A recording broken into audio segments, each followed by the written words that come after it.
Okay. I'd like to call the January 26th, 2012 meeting of the Newburyport School System to order. Mrs. Kennedy, would you please call the roll? Mr. Manning? I was here on the 23rd and I am here on the 26th. Mr. Cole? Absent. Ms. Sweeney? Present. Mayor Holiday? Present. Mr. Hampton? Present. Mr. Cosby? Here. Mr. Keel? Here. One absent. Thank you, Mrs. Kennedy. Could we stand and please say the Pledge of Allegiance? Thank you, Ellen. Thank you, Ellen. Pledge allegiance to the flag of the United States of America and to the republic for which it stands, one nation, under God, indivisible, with liberty and justice for all. Thank you. The mission statement of the Newburyport Public Schools. The Newburyport Public Schools are committed to the intellectual, physical, social development and engagement of every student. Within a culture of high expectations for individual and group learning, our students experience rigorous academic challenge, are intellectually curious, and express themselves creatively. Our students enhance their well-being by applying knowledge and skills about nutrition, fitness, and healthy behaviors. Our schools are an inclusive and supportive community. As part of this community, our students demonstrate values of personal integrity, sensitivity, and social responsibilities. Our schools partner with parents and community in significant ways to help achieve this mission. Members of our school community, teachers, parents, staff, and administration support this mission every day, in every classroom, on every field of play, and in every activity. Thank you, Mayor Holiday. This brings us to our first session of public comment. It's an opportunity for anybody to be heard by this seated committee. Public comment is not conversational, but rather an opportunity for you to make a statement before this body. If you wish to provide a comment, would you please raise your hand, be recognized, and then step forward and give your name and your address? Yes. Do we have a microphone? I'm sorry, everyone. I've got a very soft voice. Can everybody hear me? These are temporary homes for us. We're working on that. No, I'll speak up as much as I can. Thank you. My name is Pam Moseshin, and I'm mother of Grant, who is 8, second grader at Brennan, and Mark, who is 5, who will be entering kindergarten in the fall. Many of you know me and probably tired of hearing me beat this dead horse, but I want a better kindergarten program. I said it on the day I met Dr. Kerbel on his first year on the job, and I will continue to say it. If my children need to wheel me in here when I'm 90 years old, I will continue to fight for an adequate kindergarten program. Actually, I want excellence, but I'll settle for adequate preparation for first grade, and I will continue to fight for that. I know you're working hard, and I appreciate the efforts. I know how hard it is to try to find more time to add to our current housing program. I know I only have a few minutes, so I wanted to say how much I appreciate that work. I know it's not easy to find that 15 minutes. But I feel like I'm a starving person that has been thrown a couple pieces of bread. Very thankful that someone found the bread to throw to me. Very thankful for that, but I'm still hungry. And I expect each of you to place as high as importance on kindergarten as we do the older grades. If this were 5th grade, there'd be public outcry that, we don't prepare our 5th graders adequately for 6th grade. People would be falling out of their chairs trying to call daily news. How could we possibly let this happen? Why?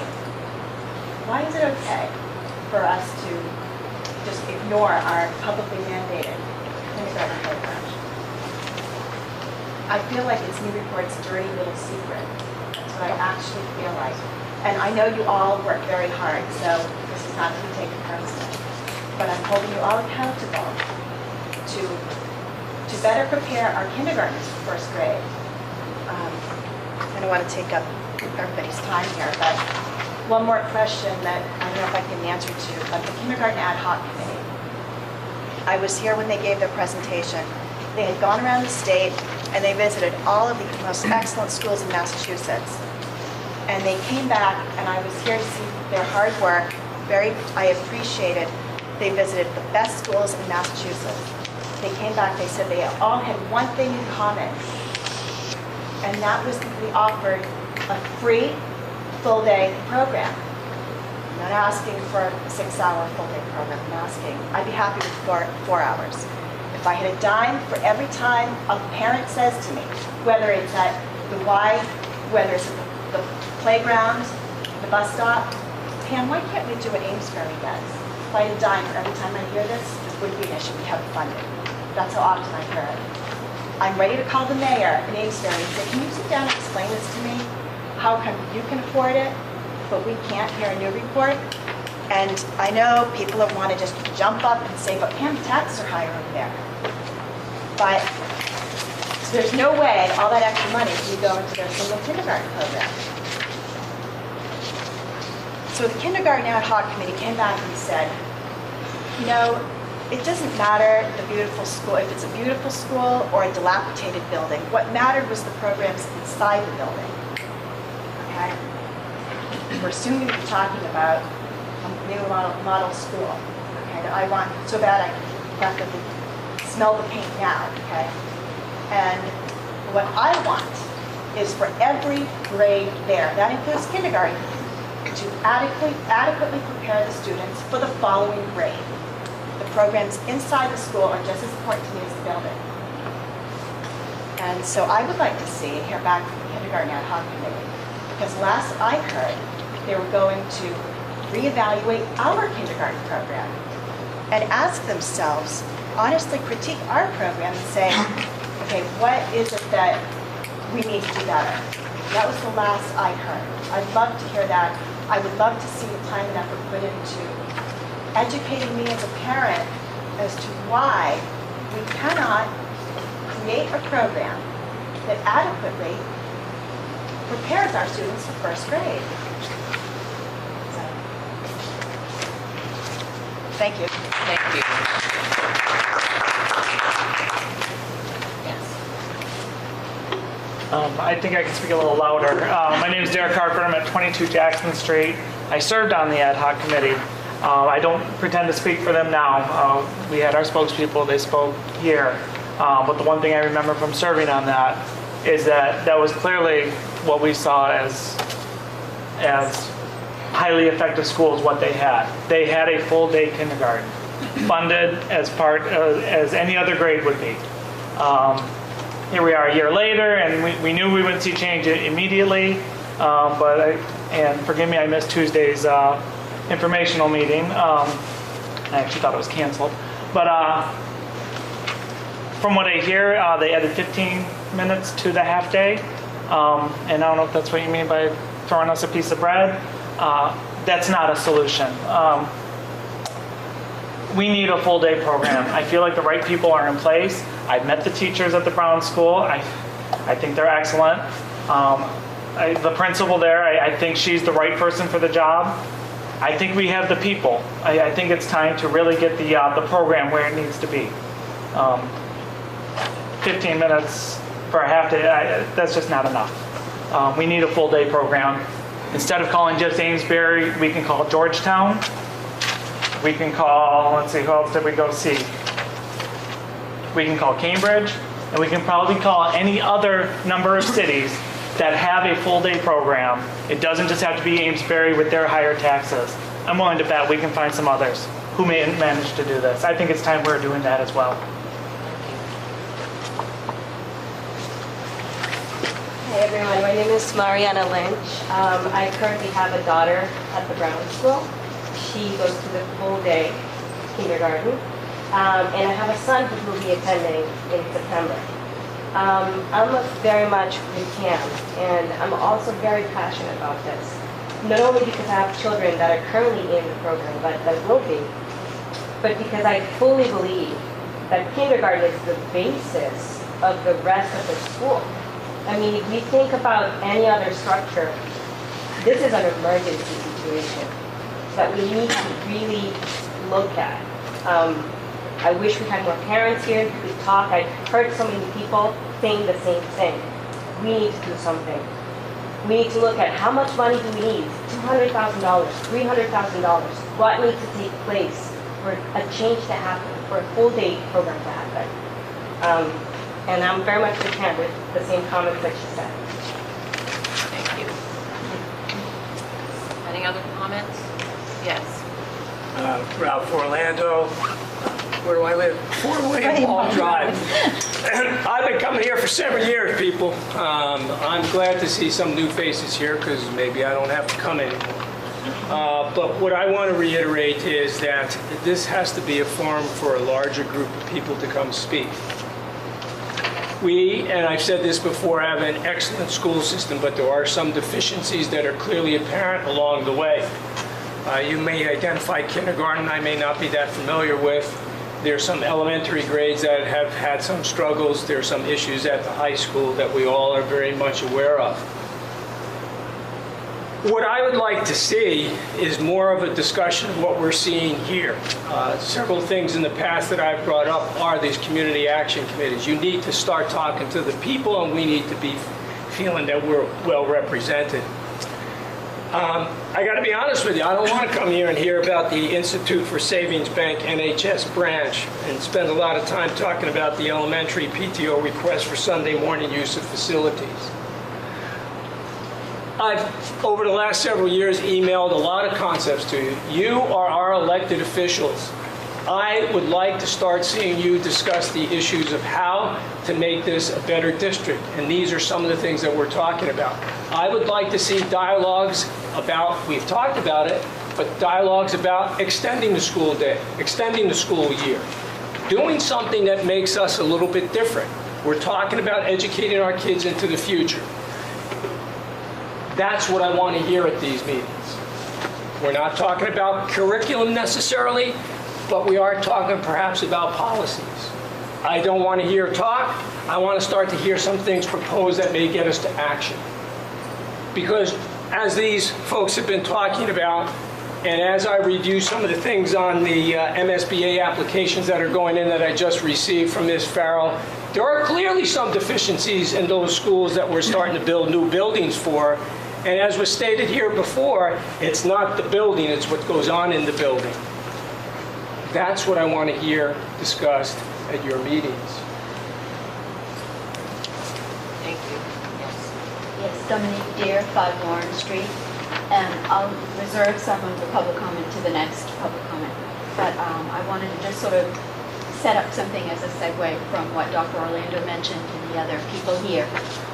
Because I know in the article in the Daily News there was mention about, the program that's the programming itself, pretty much the curriculum that's associated with the process of the MSBA. And I think we had discussed back when we were talking about bonding, early on in this week, that this would be a keen opportunity to sort of start that discussion and conversation. And so, I'm going to obviously wait and see if there's anything that's broached about some of the things that were discussed in ad hoc calendar committee meeting, which were really deferred, but talking about some of the things that Dr. Orlando mentioned about extending the school year. And, but I think that I was excited when I had seen that Deirdre was quoted with that, because I know that there's some information that's coming out. And prior to this, there's been some conversation and emails with you about, whether or not we really needed the Waiting for Superman as much as going back to, that documentary that was out there, but looking for more Clark Kent. In other words, looking for the information getting out there and the two-way street, not necessarily just relying on the daily news and the information that is channeled through that. But I think, I totally agree with Dr. Orlando, and there's that opportunity of us to, Newburyport Pride, that is the petition to separate and form the separate town of Newburyport. It was really based on public schools and public education. So I think as these things are rolling and we're talking about facilities, a decade ago in 2012 at the firehouse, there was all that excitement about the high school.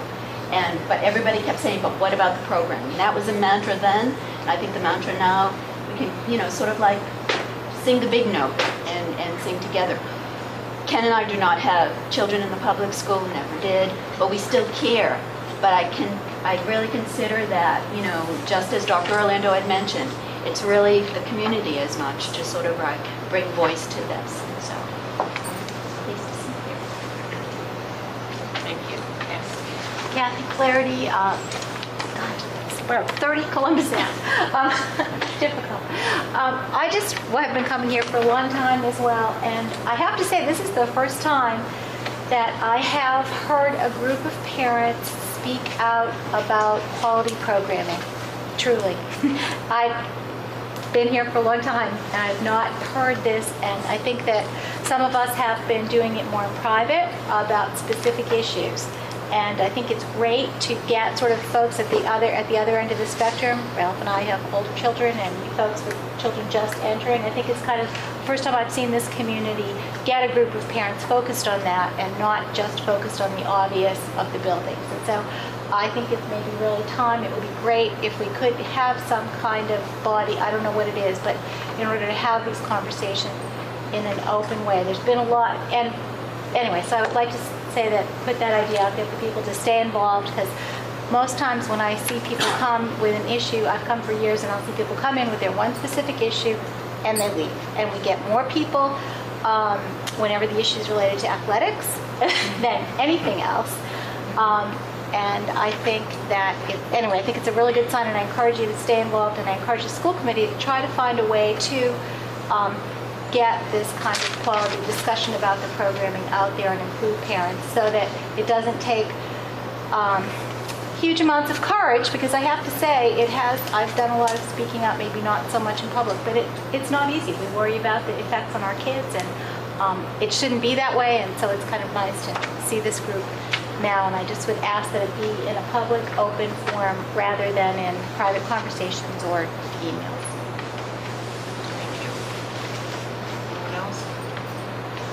Thank you. I'd like to move on to the consent agenda. Mr. Keown? We have warrants? Yes, we do. I have reviewed them, and I recommend that we move that the following bills of the Newburyport Public Schools amounting in the aggregate to $22,660.92 be approved and forwarded to the city auditor for payment. There are no conflicts. Second. All those in favor? Aye. Opposed? Thank you. Second warrant, which I also have reviewed, I move that the following named bills of the Newburyport Public Schools amounting in the aggregate of $498,589.06 be approved and forwarded to the city auditor for payment. There is a conflict with payment. Second. Discussion. Opposed? I'm all in favor? Aye. Present.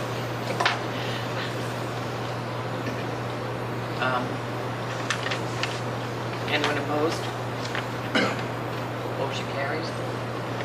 Can I just say that Dan and I met at 7 o'clock last Friday to start, as Dan is now taking over this responsibility on behalf of the school committee.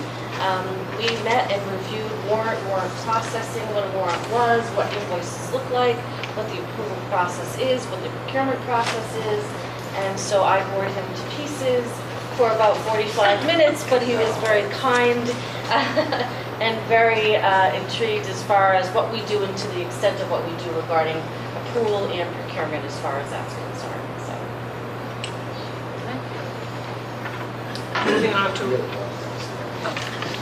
Moving on to our minutes. We actually have two sets of minutes.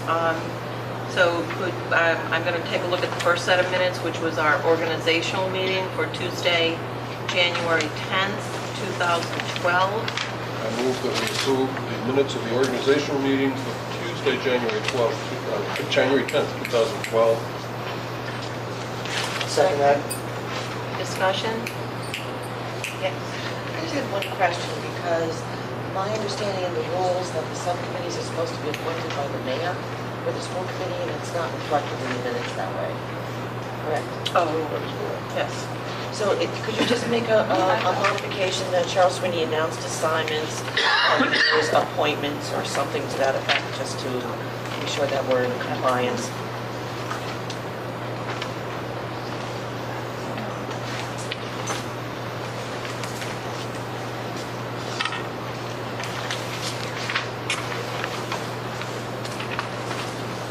Anyone else have more discussion? Is this just for the first set of minutes? Yes, Okay. at this moment. We all set? All those in favor? Opposed?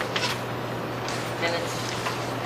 The second set of minutes we're going to take a look at this evening are the regular school committee meeting minutes from Tuesday, January 10th, 2012. Do I hear a motion? So moved. Second? Second. Discussion? Yes, Mayor Rowley? I believe the second warrant, that there was a conflict with me, Mrs. Kennedy, and instead of passing unanimously, that should be Mayor Holliday voted present. Thank you. Any other comment? Yeah, on page 2, under the notes for finance, there's just a typo on the word embed.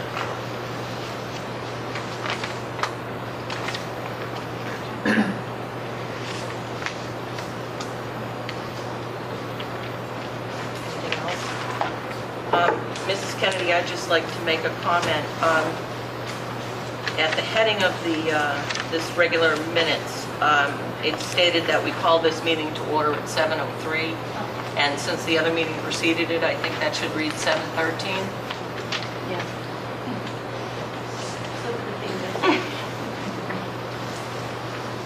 We all set? All in favor? Aye. Opposed? Thank you. Alex, how are you? Great, how are you? Good. Awesome. All right, well, second semester has started, and there are 71 school days until May 18th, which is the last day of school for seniors. So you think? And I'm going to quite... First time I've seen the student rep heckle from the audience, I have to say. Who's heckling him? Anyways, I'm going to be mildly sad when I leave, but I'm sure that the other students from school will do a great job carrying the torch. And students in Rent, which is premiering around the week of March 15th, came home this Monday from their trip to New York City. And according to them, they did workshops with Broadway actors in a number of different performance groups. They had a lot of fun. They went all over New York. They saw, I believe they saw a show. And I'm really happy very time. I was talking to Matt Tolley, who's one of the leads in Rent this year. And I was like, Matt, if you could rate this out of 10, how would it be? So it was great. And also, I know this is, I definitely know that this has its own agenda item, but the bank opened, and they have great snacks. So, Great swag, too. I mean, I've had an account in institutions since I was around 4, so this is extremely convenient for me, which is great. And finally, last thing, March 22nd, the senior class, my class, is putting on a No Talent show. And I was wondering if you guys have any talent or not talent. Just talk to me. We can give you a time. If we make over $2,012, I have personally offered to shave my head on stage. My mom's not watching it. But it's the price, I guess. So that's it for tonight. $1,012, did you get that, Mrs. Kennedy? Thank you, Alex. Now I'd like to move on to item number 7 on our agenda, the Institution for Savings Bank. Mark, would you take that? Thank you. Alex, I mentioned about the Institution for Savings Bank recently opened on Monday, January 23rd, and we had an opportunity to visit the bank the other night, and this started a conversation with, I believe, Kim Rock and Amy Clancy, and myself, and Mike Parent a year and a half ago, and just to see things happen and come to fruition. I'm really pleased about. We have 14 interns, high school students who are involved with the bank. And we have the bank manager, Mrs. Norton, is working with Mrs. Zano here in terms of students and monitoring the students as they work in the bank. The bank hours, for those who are interested, and it's a public bank, 10:30 to 2:30 daily. So I just want to thank the Institution of Savings for their insights, for their vision, and for their financial backing, because they built the bank. And my hat's off to my parents and the teachers up here who have worked with the bank. So thanks to everyone. Thank you. We're going to move on now to item number 8, which is an update on our science program. So I'm going to turn this over to Assistant Superintendent for Curriculum Instruction, Angela Beck. Thank you. Okay, we've been busy in the high school science department. Angela, I'm sorry, and I know I shouldn't pick on you, but there's a vent behind us, so can you hear us all right? Barely. Barely. Okay. So I'm going to ask everyone to speak up. I'm sorry. I will speak up. Is that better? Okay. One of the first things I'd like to share with you tonight is that the science consultant that I have talked about in the past has started with us at the high school. And his name is Dr. David Lyons, and I brought a brief biographical sketch for you to read about him this evening, and I've got some extras also for the audience if anybody's interested. Thanks.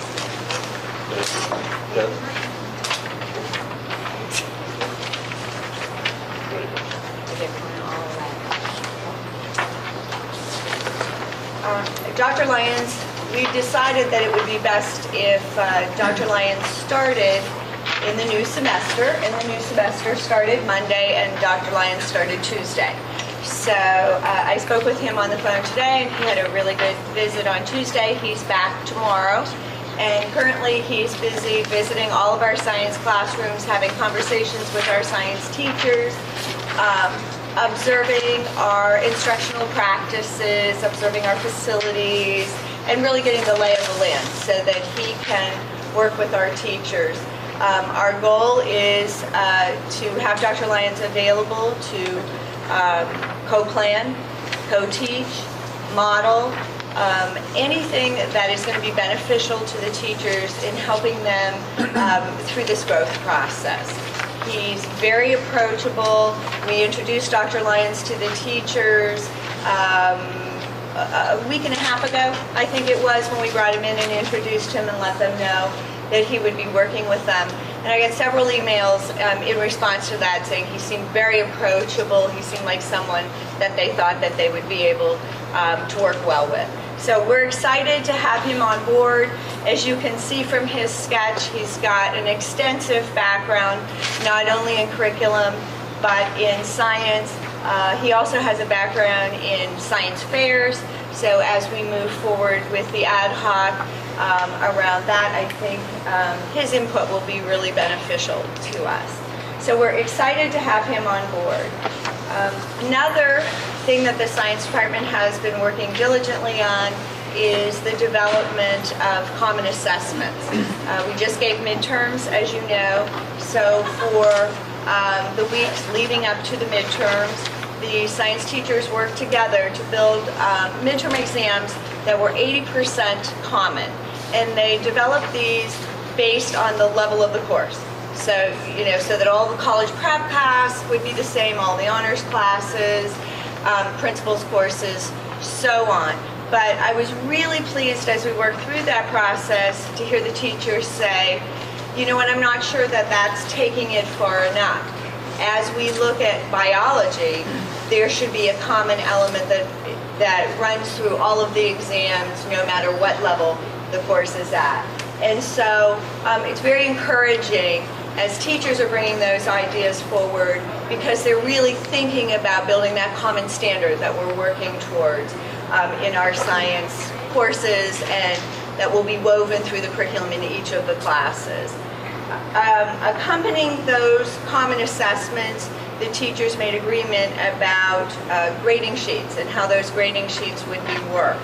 And that's the first step in assessing these exams. The next step is certainly turning those grading sheets into rubrics so that we can have more objectivity in the way that we grade the assessments, because ultimately what you want to use the common assessments for is to examine student work and let that inform our decision-making process about changes we might need to make in instruction, changes we might need to make in the curriculum, but to learn through student performance in doing that. So in grading those assessments, you want to have as much objectivity as you can so that you have a good baseline to work from. But the teachers worked very hard. They were highly motivated around this and excited to get this piece in place. So, it was really a very positive first step to putting some of the best practices proposal in action. So I'm proud of them for that. I think they worked very hard at that.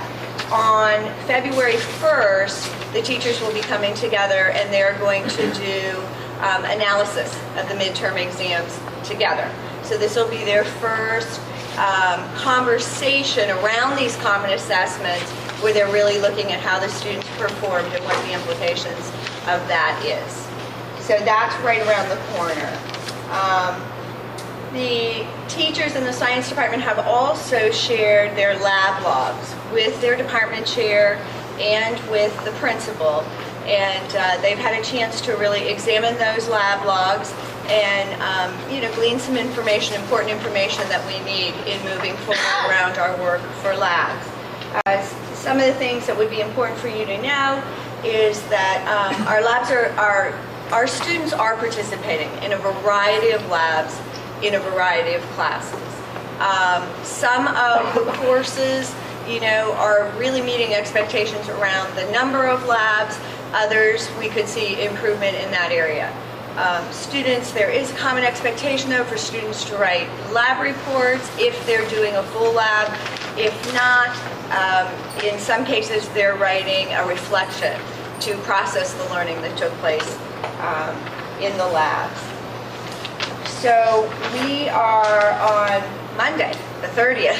On Monday, Dr. Kerbal, Mr. Parent, and myself will be joining the department, and we're going to work through a session around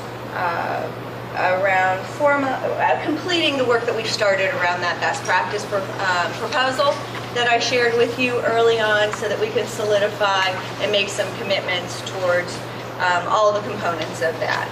The teachers have been able to commit to most components of that, and we're going to finalize that document this Monday. So the science department, we're busy. It's an ongoing process. They continue to work through this process of improvement. Currently, the department chair, Mr. Parent, and myself meet weekly in planning next steps and what needs to take place each week. So we appreciate your interest, we appreciate your continued support, and we will continue to give it our best effort. Thank you. Any comments? Other question? Dan? Angela? Yes. I'm assuming this isn't the only forum in which we're communicating this to the families and the science students. Has there been any sort of parental involvement? I know we had a pretty big group of parents. Are they aware of where we're at this point? Has there been any sort of direct communication with them, or maybe fielding follow-up questions from them? No, but that's an excellent suggestion. I think the types of communication that are taking place are ongoing from the science teachers about what's happening in the classroom. But there hasn't been a formalized update, and that might be a really good idea, even in the form of a newsletter where there could just be a regular update, or even if that goes out with high school information. So thank you for the suggestion, but that has not happened in a formalized way. Mr. DeCanter? I have two questions. One is on, you mentioned that in some cases we're using reflections rather than lab reports. Is that, is that part of best practices? Is there a reason behind that, or? There is.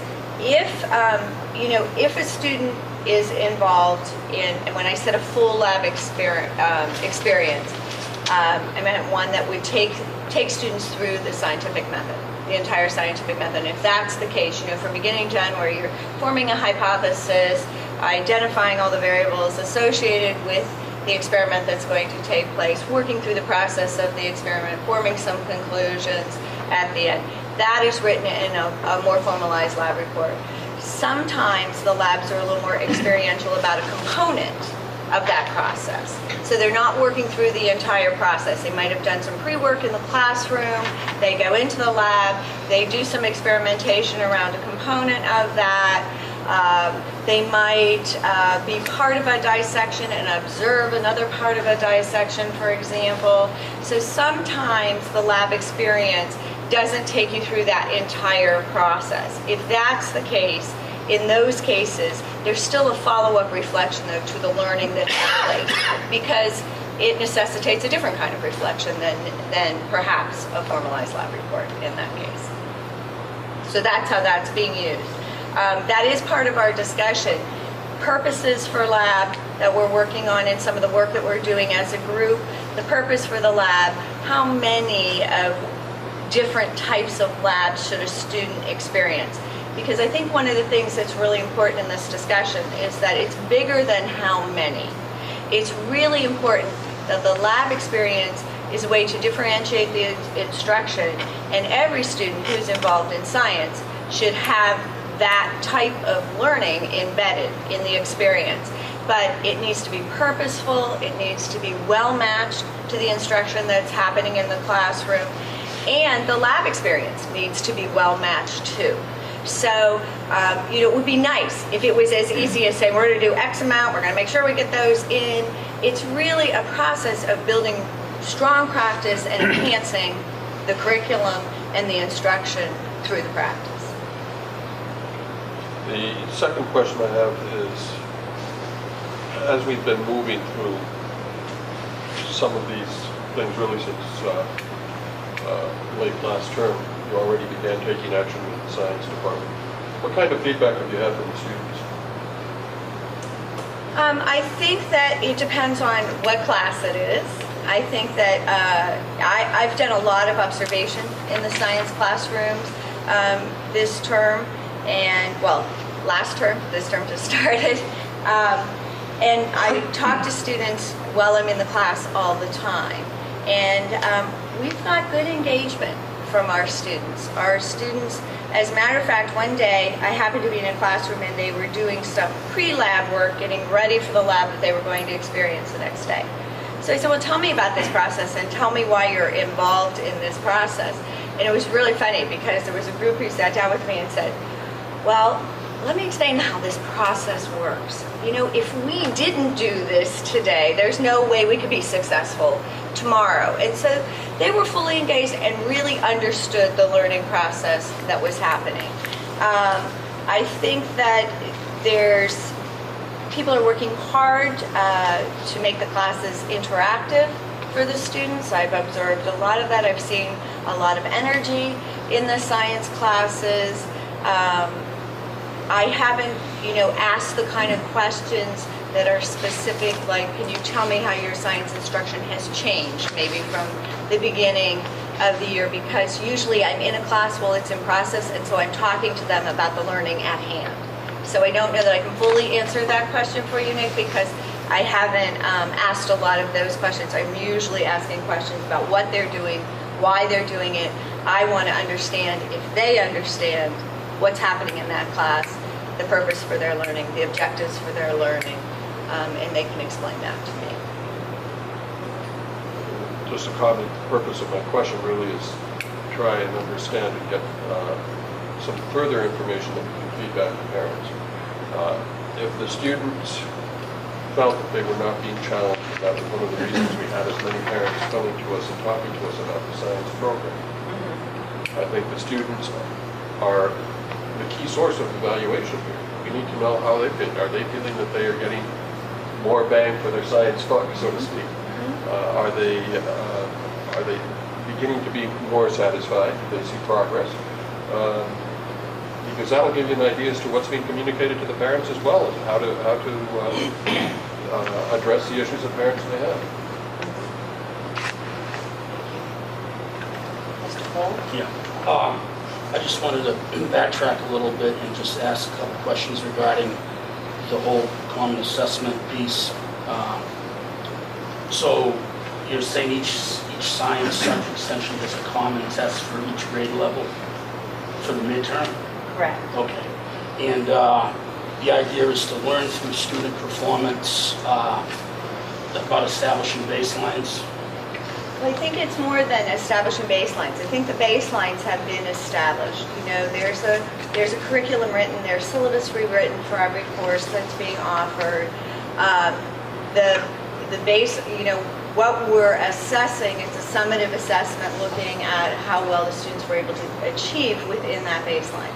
I think the information that we get from a common assessment tells us what may need to be adjusted or what we're doing really well.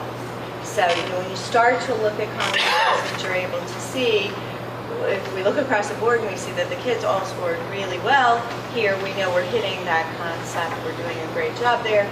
If there are areas that the student achievement shows weakness in, then that gives us another kind of information that says we need to go back to the drawing board. Or, even more powerful than that, when you're doing that with groups of teachers who teach the same thing, you and I might be looking at tests.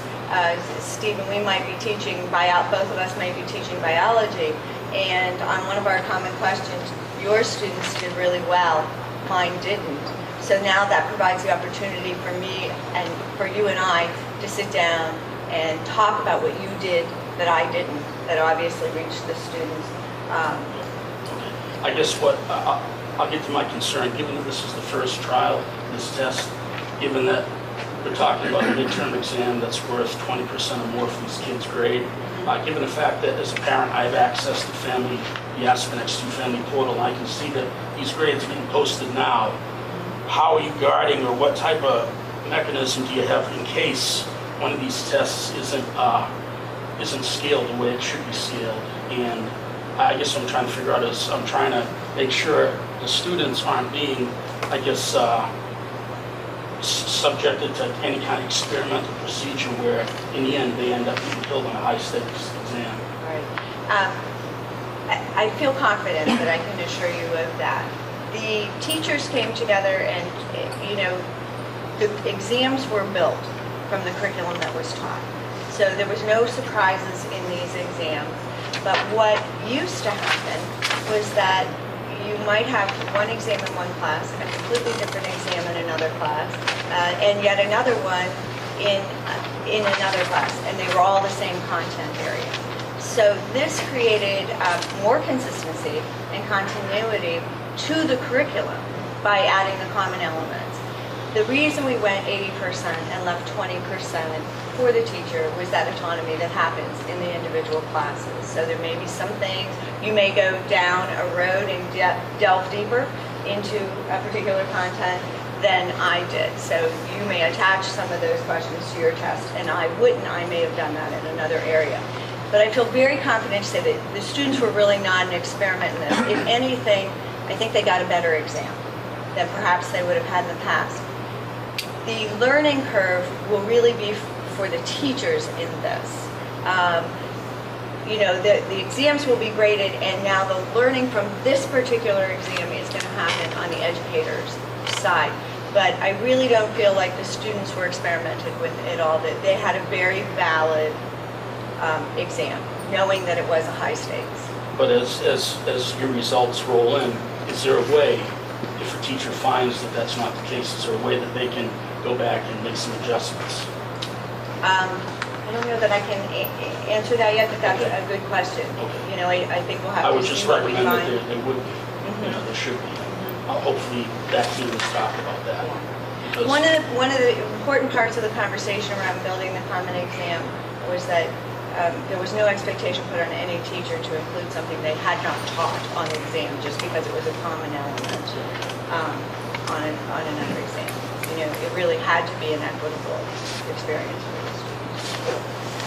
And do you see this, just so I don't know, do you see this as being something that's repeated every year to create essentially new exams so that the exams from prior years aren't repetitively given? I see this happen.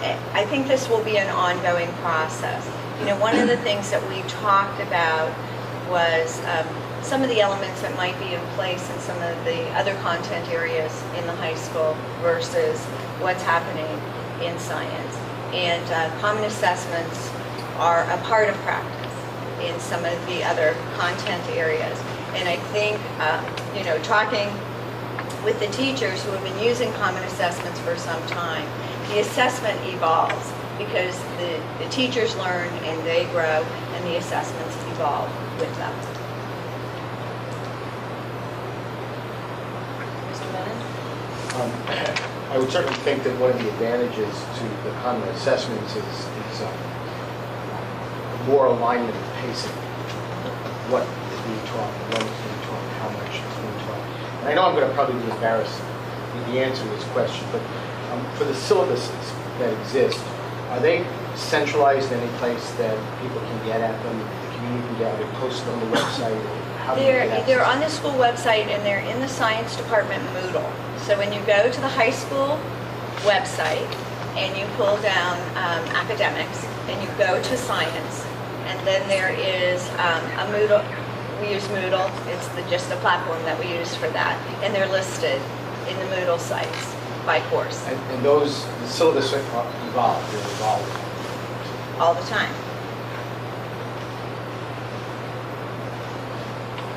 You're welcome. Any further questions? Good start.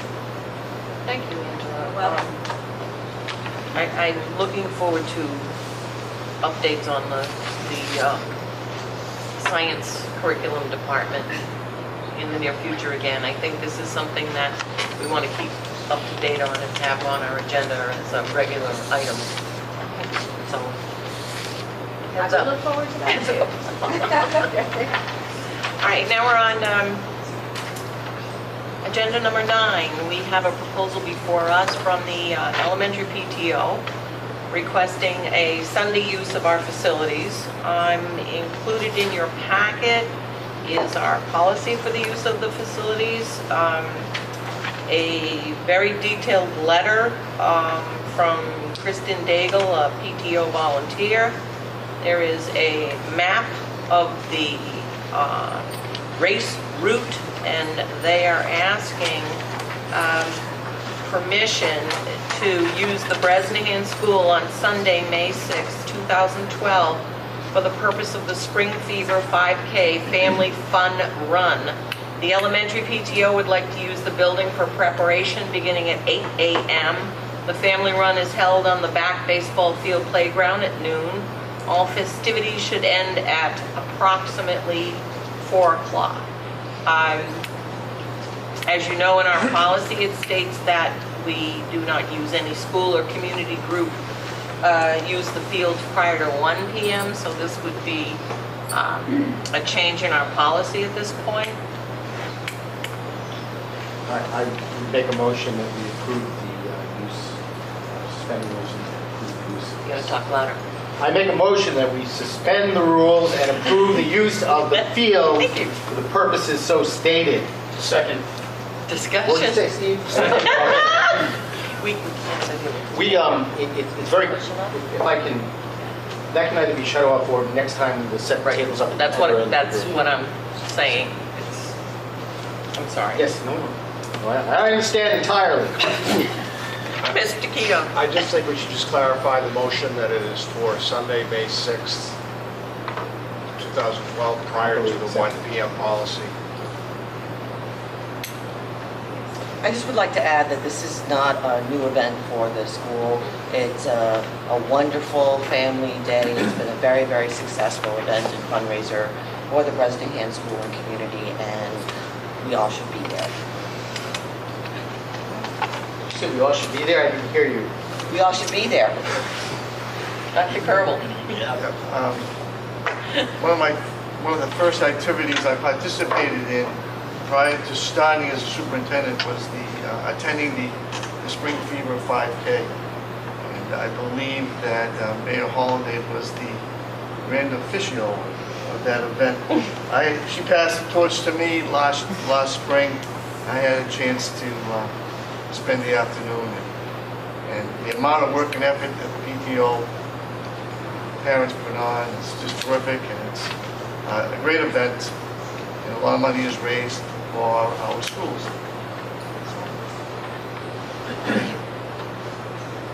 Any further comment? Do I hear a motion? Oh. Second, all those in favor? Aye. Opposed? Motion passes.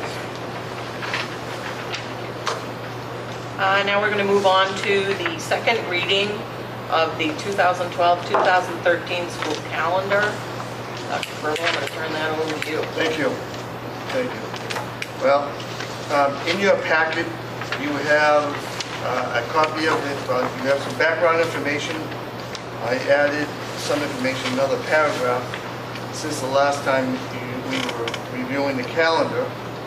The calendar is in the packet as well as comments that parents offered as part of a poll that we asked them to respond to. So let me just back up and start from the beginning. In a school calendar, students have to attend school 180 days, and our staff are scheduled to attend 183. So for staff, it's the first day of school, opening of school, and 2 full release days. Students attend school 180 days with teachers. So what we try to accomplish is we try to minimize the interruption of the school day across the 180 days. One of the things I want to point out, this came up when we had an ad hoc committee look at the calendar, is that if students attend school for half a day or part of the school day, it's considered a whole day. So one of the recommendations that parents have emailed to me would be, can you take 2 half days, put it together for a whole day, and use the other day as a full professional day? You can't do it. It doesn't count that way. Students attend school for half a day or part of the school day, that's considered a school day. Right now, in terms of teacher contract, teachers attend school 100, they have a salary for 183 days, 180 of which are the students. So now, my own history, and I've been at this a while, my own history, we've had release days in the districts I've been in all over the map. So meaning, I've had release days on Mondays, I've had release days on Thursdays, I've had release days that there was no rhyme or reason to it. We just cherry-picked days. We didn't want to interfere with a rotating schedule and have the same courses being missed once a month. In Newburyport, we have a history of the release days being on Thursdays. So now, if you take a step back and you look at the calendar many different ways, or from many different viewpoints, from a teacher's point of view, I plan for the week. On Thursday, I have half a day. The students leave, and I spend 3 hours working on curriculum, attending professional development, doing a lot of great things. And I've been through a number of the meetings with Angela and with Deirdre, and so it's very, very productive. For a teacher, the teacher then goes home and plans for the next day. It works. When I looked at attendance records, it seems that those release days are attended like they should be. In fact, attendance on the release days are better than they are on other days. Right, so now, we had an ad hoc committee, look at the calendar. Not the extension of time, just the calendar. Start of school, end of school, release days, and maybe looking at holidays.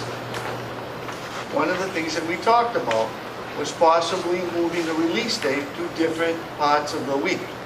Maybe a delayed opening on a Monday, and looking at things on a Friday.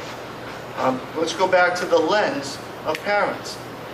Parents on Thursdays, release day, have to find child care or some way to take care of students when they're released from school. Some students are on their own. High school students, middle school students, the kids go to work, they go to the youth center, they go downtown and spend time on In Street and other parts of the downtown area, right? Or they go home to daycare. So when I polled parents and looked at some of the comments said, get rid of release dates. I expected that. That was not a surprise to me. What I found unusual that only 54 people responded with comments, and not all of them say get rid of the release date. But, and so the school committee, you have that in front of you. One of the things that we talked about was moving the release date to Fridays. And so in the conversation that we had about that, I made the comment of, and I knew what the answer was going to be among the people on the ad hoc, that well, maybe people don't want to spend half a day on Friday working on curriculum. And I used the word, maybe they're tired by the end of the week. The response was, are they too tired to teach in class?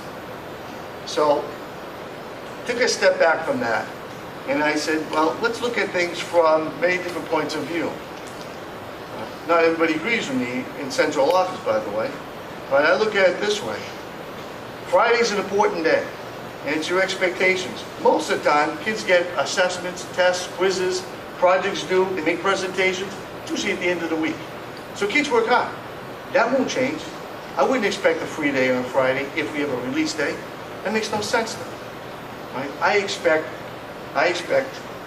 students and teachers to come work hard on Fridays if we have a release day. What I think, see, the benefit of having a release day on a Friday is that if parents are going to leave work at any day of the week, what I found was Fridays at noon is a better time to get home, take care of their own kids. That was born by a survey that we sent out, and I'm going to give you the results. Here's the question. No, here's the statement, and then there's a choice. I would prefer to have the monthly early release days in 2012-2013 on Thursdays, Fridays. 54 chose Thursdays. 610 chose Fridays. It's a trend there, I think. So 86% favored Fridays, and then 42 hit other. And so I'm not quite sure what that meant. Though there were comments, and certainly if someone's really interested in seeing what the comments were, I'll share them. Just the school committee has that. So going back to the calendar, and here's another thing from my experience looking at the calendar with a lot of people. When you look at the calendar and you have release days that vary, it chops up the week. And so if I'm a parent, I would rather have 180 days uninterrupted all day. As a dad, that's how I liked it. When my daughter grew up in North Andover, they had release days several times a month. We just got used to it. That was what they did. For our district, we have 9 early release days for the purpose of curriculum development, professional development, and a bunch of other things that Angela's already talked about. Those are important days. Now, I'll tell you something else that's coming up. The state has just released, January 10th, a guide for implementing the new teacher evaluation system. It's like this. Stacked like that. Big, thank you. In the middle of that, now not all of it has to go. A lot of the pages about how to do it. in the middle of it, there were rubrics about how to assess teachers, how to assess principals, how to assess the superintendent. We need an awful lot of time for teachers to work on SMART goals and personal goals and professional goals. Some of this is jargon, I know, and what's SMART goals? Just go with me for now. That everything is very, the new system seems to be a bit complicated. It's not. For some people, it's completely overwhelming. Okay, it doesn't have to be. We will need the release days to work out a lot of things.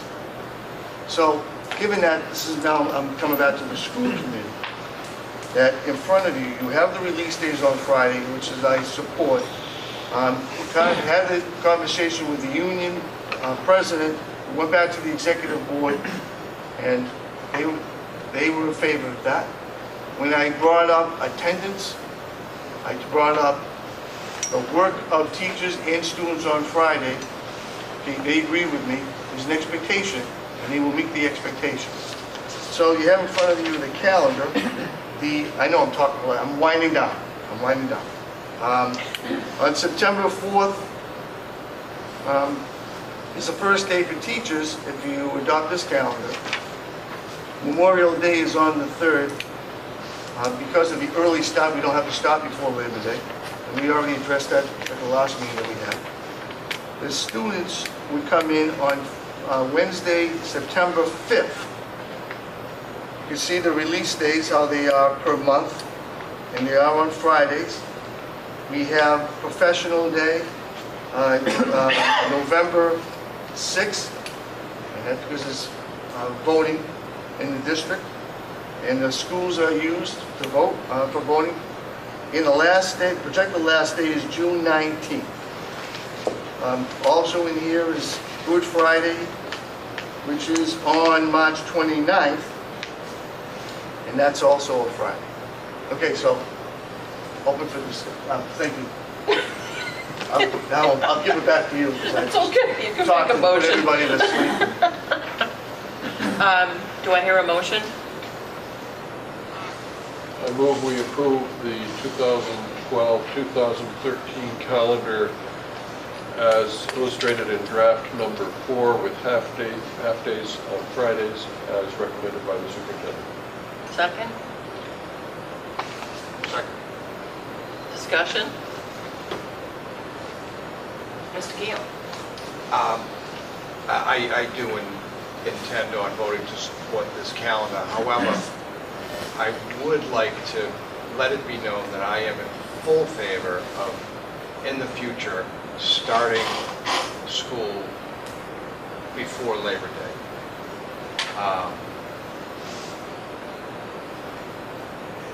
And I am also in favor of the early release days. I feel bad. They get kind of a bad rap. I wish we could call them teacher training days. I mean, you know, it's really staff development, and we shouldn't forget to look at that. I have no issue at all with our staff working on a Friday to get their training in. I am worried about our students on a Friday getting released early. I'm curious as to what kind of trouble we may see in the community. I don't know. I feel that it's a little bit different when it's a Friday and you got the afternoon off, and when it's a Thursday and you have to go back to school. My only concern is for the kids. Hopefully the youth services has plenty of things for the kids to do on these Friday early releases. That's it. Mr. Paul? Yeah.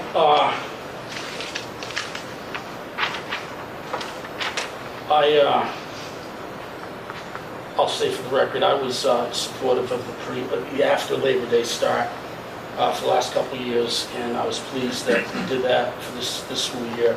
And also, in the course of doing that last year, we heard from a number of parents about having early release days on Friday, and that's come to fruition. It was 86% in favor of that. However, I do caution about the Friday half-days with respect to the high school student group in particular. And I only say that because I've had my ear to the ground a little bit. I've received a phone call or two a little bit about parental concerns that kids may choose to kind of sleep in on a Friday, maybe blow off the day. And what I would encourage would be to take a look currently at what the attendance has been, the attendance data for regular Thursdays versus Thursdays with early release days, to see if there's any significant difference in the absentee rate on those. I think that's really important to do, because we've met as a group here to talk about the 990 requirement of instructional hours, where when we have 9 early release days at high school, we essentially lose 27 hours of that 990. So I do respect perhaps the parents of younger children who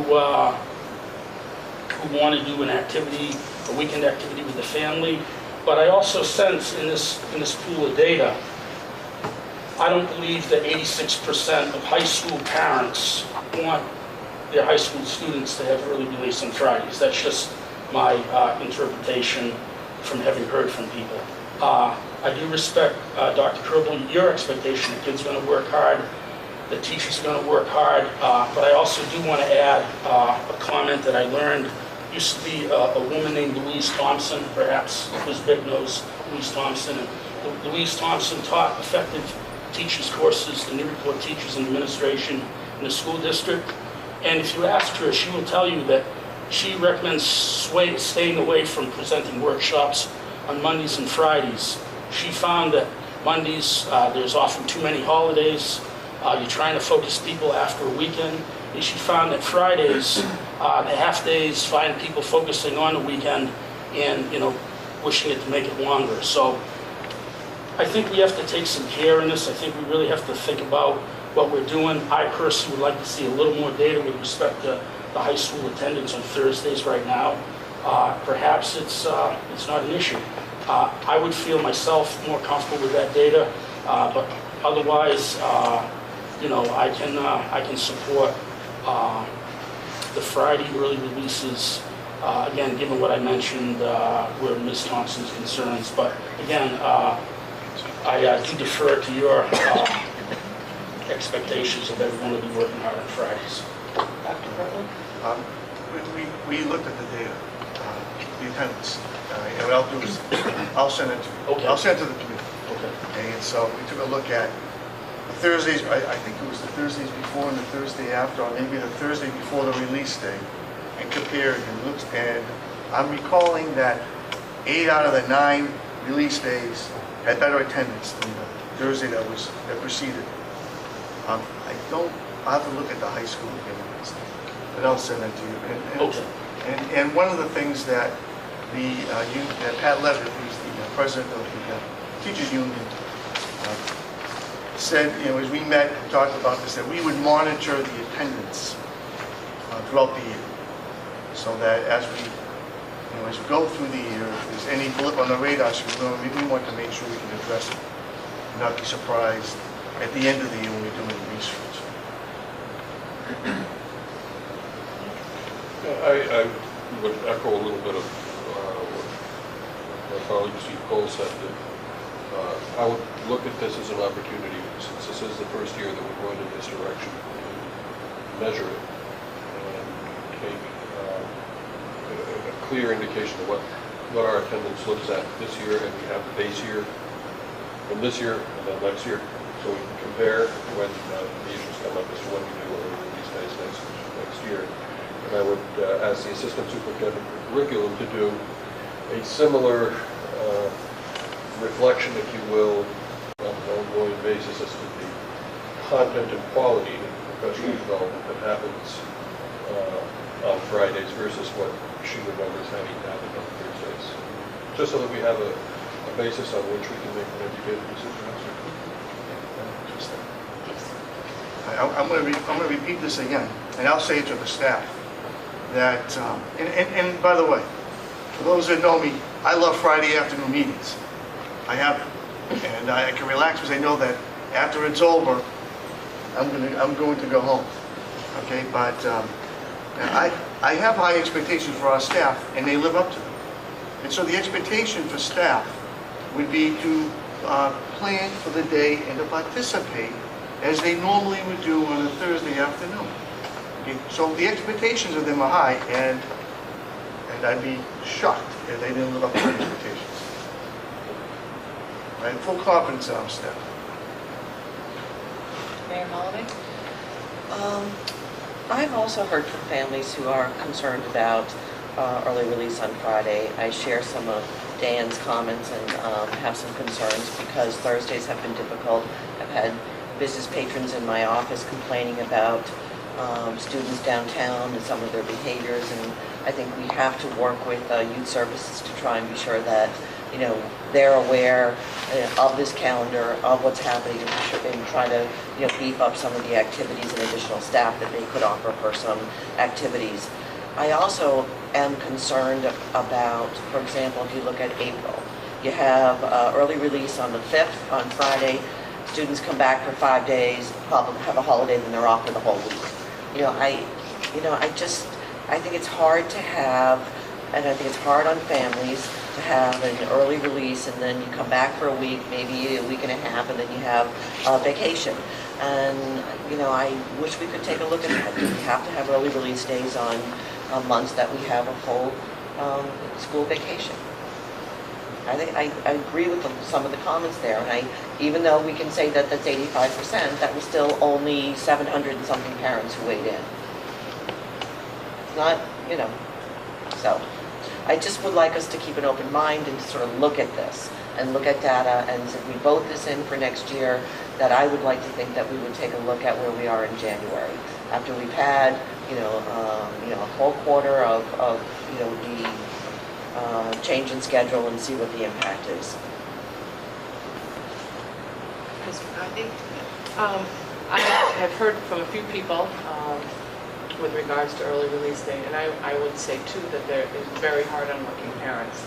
And I think that our youth services would be able to come up with activities, but it's going to cost money. So these early release days for working parents cost them additional money for the activities. But I was also noticing that there are 39 weeks of school.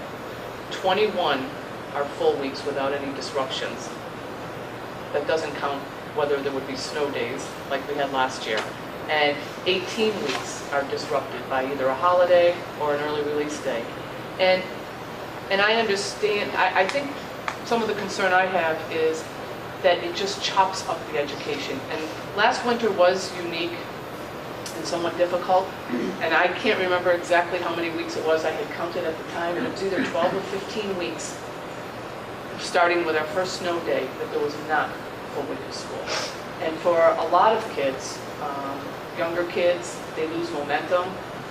For kids who, struggle, it breaks up their whole educational experience. So, it sounds like everyone would support this, and so, I reluctantly would as well, but I have to say that it's kind of always been a concern of mine, and as the mayor stated as well, especially when these early release days have occurred shortly thereafter of a vacation. It would be interesting to compare academically.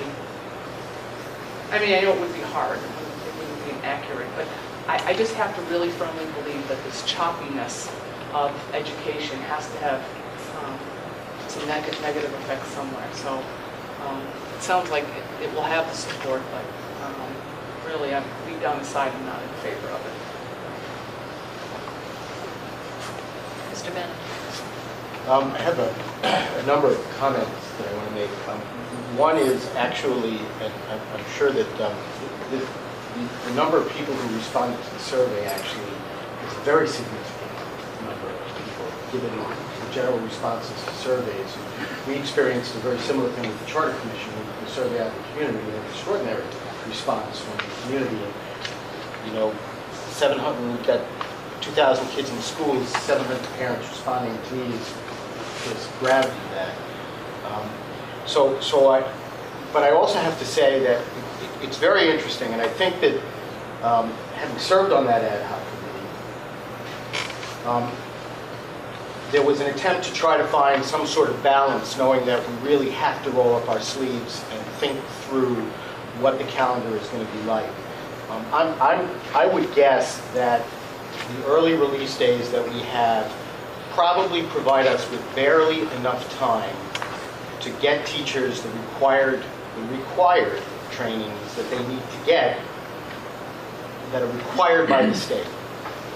That in fact these early release days are used for teachers to maintain their professional status with the school system to put those teachers in the classroom. So it's a pain in the rear, I get it, because I'm a parent with 2 kids as well.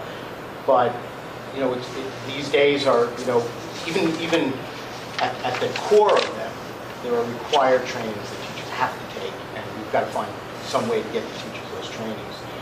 Then you pack in around that a lot of the curriculum work that needs to get done, a lot of the assessment, common assessment stuff. They're very valuable days in terms of keeping the school highly professional. One of the issues that came up was the pre- and post-Labor Day start, and there's a lot of opinion on either side of whether or not to start before or after Labor Day. But there was a relative consistency that I found to be very interesting, and I think may give us some way to think about this in the future. Parents with older kids, middle school, high school kids, tended to be the ones who communicated to us that they wanted to start before Labor Day. Parents with younger kids in the elementary schools are the ones who wanted to start after Labor Day. And it really broke down in a very significant way that way.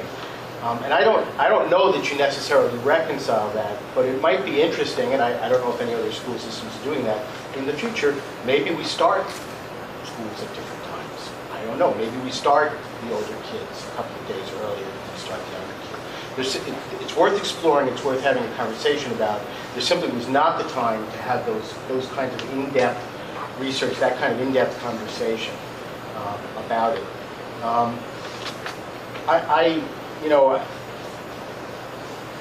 I didn't get anything that I really thought needed to be in the calendar, and I was on the ad hoc committee. So, I'm going to support this calendar because I think it gets some things accomplished. But for me, I see this calendar as a placeholder for conversations that we need to be having as a community. Down the road about when we start school and how long our school year is. And, this is not the best effort, nor is this carved in stone in my mind. So I'm going to vote to support this. It came out of our committee with the unanimous recommendation, but I'm giving you my point of view as somebody who served on the committee. This is a placeholder. We have some very interesting conversations ahead of us, and we now have a lot of time to begin those conversations. But there's an opportunity to be really creative here. There's an opportunity to work with the teachers to get very creative about how we do this, and I would support it. Any further discussion? I'd just like to say, as a capsule of this, my background is a teacher, and early release days from a teacher's point of view are critical. And it translates immediately into what happens in our classrooms, because it's the teacher training. It's taking a look at best practice. It's taking a look at new initiatives and working them through as a team. So I, from personal perspective, support early release days for the purpose that they're stated. It's for staff development. It's for making our teachers better teachers. I also agree that I would like some data kept on what's happening this coming year during those early release times. I appreciate the mayor's comment about revisiting in January, but I'm just going to remind all of us that we're voting on a calendar for 1 year. And maybe that does give us the time and the opportunity to take a look at some of these things more in depth. So that's just was I supposed to give you a gavel if I speak? Are we ready to take a vote?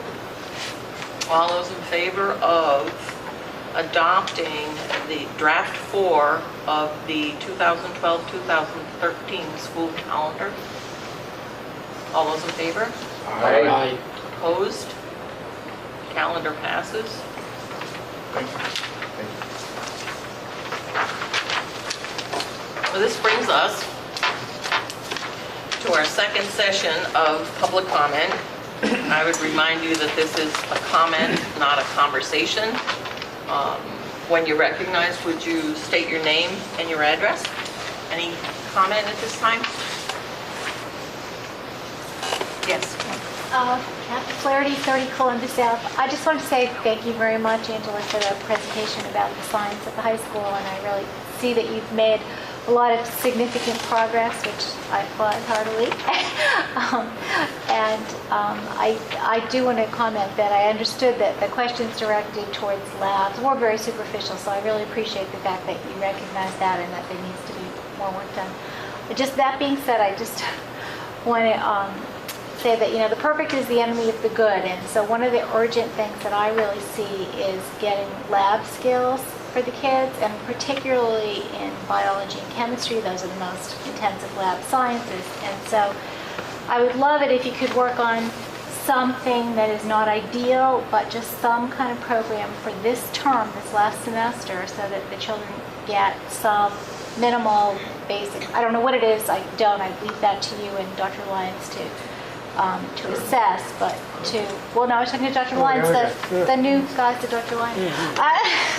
Anyway, to come up with the staff to come up with some, some minimal set of labs with some criteria and, some standards that by the end they will be able to do X. I don't know what X is, but thank you.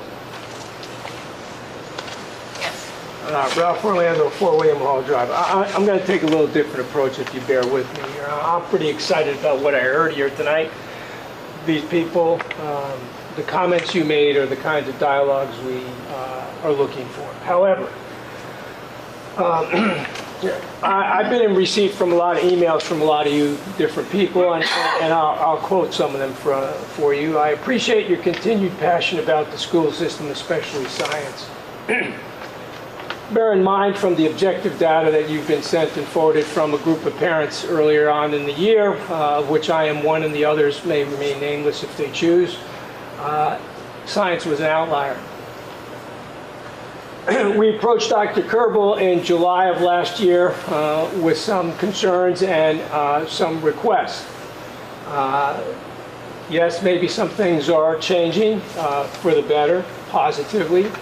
However, I still think this community is demanding community involvement, as Mr. Kuhn spoke about, and transparency of what's really going on. And a newsletter doesn't cut it for us. In the email communications, it says teachers are committed to 2 to 3 labs per unit. I would like for someone, Dr. Kerbel perhaps, or one of your associates, to provide the group that met with you in July with what those labs are going to be for each of the sciences, or a link where we could get that information to see exactly what's been going on. In addition, the department worked together and created common assessments and common rubrics. I'd like to see those. We took a lot of effort in providing you with some information. I would request that you have the courtesy of providing us either through the schools or one of your associates with what the curriculum is. I'm not satisfied with what I see on Moodle. I want a particular syllabus for each of the classes, what is to be expected of the students, and I would like, if this assessment tool of the exam is available, that we be provided with what the assessment is, because one of the questions that we had of you is, how are we assured that our students are learning what we want them to learn? And if you do these assessments, I think the community should be made aware of that, and if not us, you people, our elected officials, should be made aware of that, so that it's clear and transparent to you that the curriculum and the syllabi, as we have outlined them, the material within them are being learned by the students in the class to 80% or 75% of the class. And then finally, one of the recommendations that the superintendent made as a result of the initial discussions here that resulted from the parental meeting was ad hoc committees on the science fair and ad hoc committees on the curriculum. that comes to Mr. Kuhn's thing about community involvement and my continued battering of view of community action groups or avenues where parents, teachers, administrators, and perhaps non-parent community leaders can sit down and discuss this. We're almost to February, and I haven't heard anything. 3 months ago, when Mr. Parent sent out an invitation for parents to join, I volunteered for both committees. I have yet to hear back from them. So those are the things that I really think I would like to see happen as a result of our initial encounters with you in July of 2011. And if we're not entitled to that, I would like for you to publicly tell me that. Thank you, Dr. Orlando. Any other comments? Thank you. Oh, Dominique, I'm sorry. This isn't a comment about, it's actually a future. Could you state your name and address for the Oh, record? I'm sorry. Dominique Dare at 5 Warren Street. Just in anticipation of a future agenda item, I know that we've been discussing, programming. And so I'm looking forward to it and as part of the update about the buildings, to really hear a little bit more about how you're going to engage the community with what has been hand in hand, the facilities and those facilities as they will facilitate better programming. So I think, getting a sense of that and the timeline of when those conversations will occur, instead of doing it separately, I think to sort of like pull it together. I think that's what really didn't happen with the high school. People were excited the first time around when the debt exclusion for the high school failed. That was the comment was, what about the programming? And now that's the mantra now. So as we include, that city upon the hill, that we consider that when Dr. Kerbel will always talk about the high school as the city, and now we're really sort of like in the suburbs, in the little quiet sort of villages here in both the Bresnahan and the Knock. And what will happen here, I think it's really to pull the community together, parents and non-parents, because now without listserv, I'm really not part of that, that information flow. And so I think, as you start to really talk about, that there was that intimation in the article in the Daily News, and I had conversations with people who are excited about that. So I think hand in hand, this will, and I think that's probably a good way of addressing some of these specific concerns. And then, because it was the 10th and the 13th of January of last year, those two forums, many of them, even the new sitting school committee member was here when they addressed music and performing arts and the other issue, foreign languages. There were so many parents here, were so excited, but also members of the community. Just tap that and then bring that energy forth and then really talk about like what will be happening.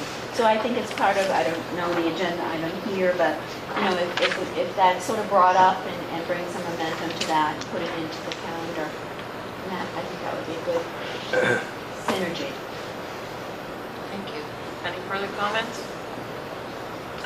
I'd like to move on to the next agenda item, which is a discussion of the kindergarten half-day program. I would like to invite Principal Brown to come up to the table. Sullivan, sorry, Brown School, Sullivan, come up to the table and join us. Oh, boy.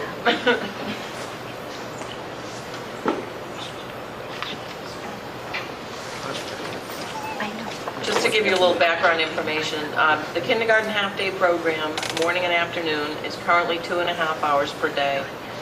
The principals and the representatives of the Brown School staff met with the superintendent, Dr. Kerbel, and assistant superintendent, Deirdre Farrell, to discuss increasing the amount of the half-day program by 15 minutes per session. I'm going to turn this over to you. I'm going to talk about this. And Amy's here if you want to ask her questions. She's not going to make a presentation.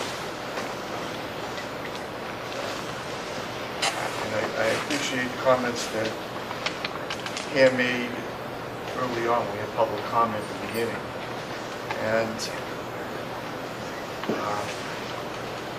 what I'll tell you, I am not short on ideas. The problem is I have too many. I asked my wife. The problem that we have is that we have to live within a budget. It's very frustrating. Last year we had ad hoc committees for music, for kindergarten, for foreign language. And I was very, very hopeful that we could reinstate foreign language in our middle schools. We had all kinds of plans last year. And here we are, having a conversation about our budget. And Deirdre and I have had some extended conversations about what's it look like just to have a level playing field, just to move from last year's service, this year's services, to next year's services. So it's frustrating. So would I like to have all day kindergarten? Absolutely. One, be terrific. I just fooled around with some numbers. Deidre probably did the same on her end. Okay, and I had $700,000, and I'm probably off. Probably more like $1 million. How many students are in kindergarten? Full day? No, all together. 160? 160. Okay, so maybe I was close. $700,000. Foreign language, put back 2 teachers in 8th grade, for example, is $110,000. Put 2 in the 7th grade, it's another $110,000. So we're talking $220,000. Would I love to have foreign language 8th grade and 7th grade? You bet. And all day kindergarten? That's right. It's $1 million. So we're not short on ideas on what our school should be. We want ideas. We want our schools to be great.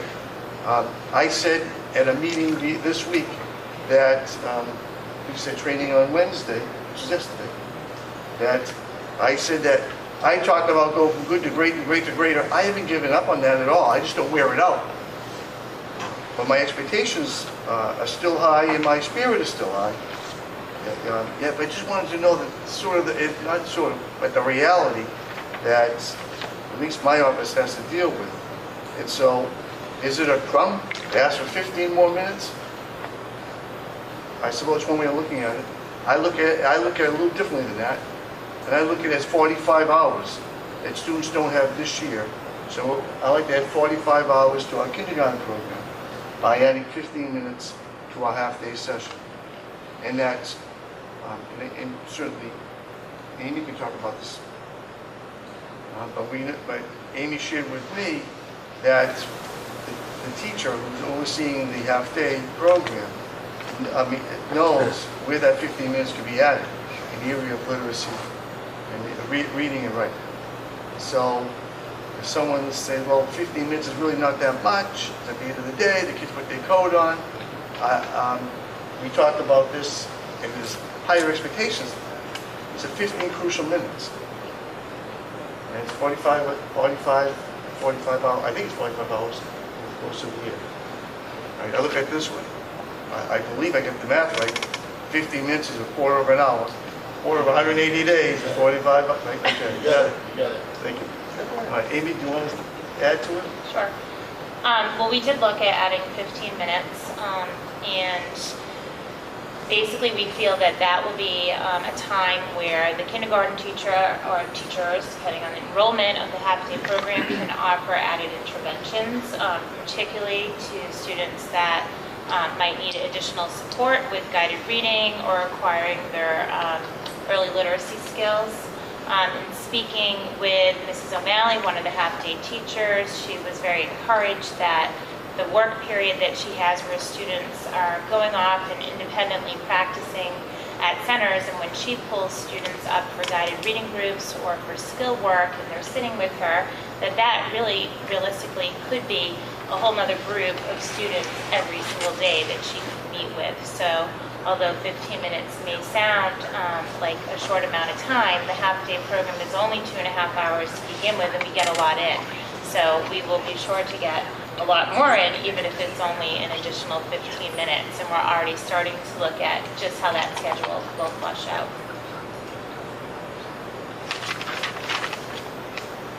Comments?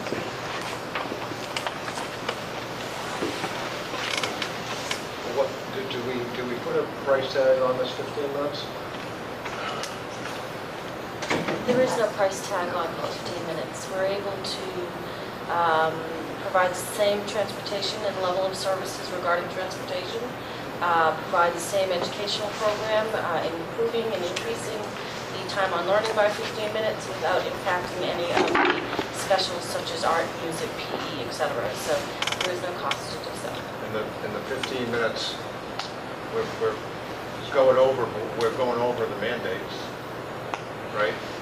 Right now, we do meet the time on learning mandates. Yes. Yes, this year we actually did something interesting on our early release days so that we did meet the time on learning. On the half days that we have, essentially one of the classes doesn't come to school on the half day because the PM wouldn't be in session, and then typically we have switched that halfway through the year. And we did find that we were a little short this year on the time on learning, and in conversations with Dr. Kerbal this summer, what we did is extended the time that children in the half-day program actually went to school on early release days. So where it was an early release for everyone else, the half-day children, instead of being released at 11:30, actually are dismissed at 12:10, which is the same time that the full-day children are released on half-days. So we call it an extended day, actually, in the half-day program. So we would more than meet that because we certainly met it this year with that addition, and we would be well over what the state requires for the time on learning mandate. So essentially, it's moving the AM program, which is currently 9 to 11:30, from 9 to 11:45. The PM program, which is currently 1 to 3:30, would be 12:45 to 3:30.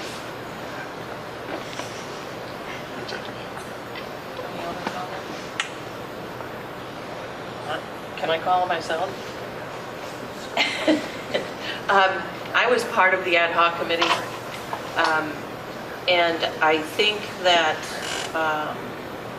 as Derek had stated earlier in the evening, we did go out and look at some pretty stellar programs.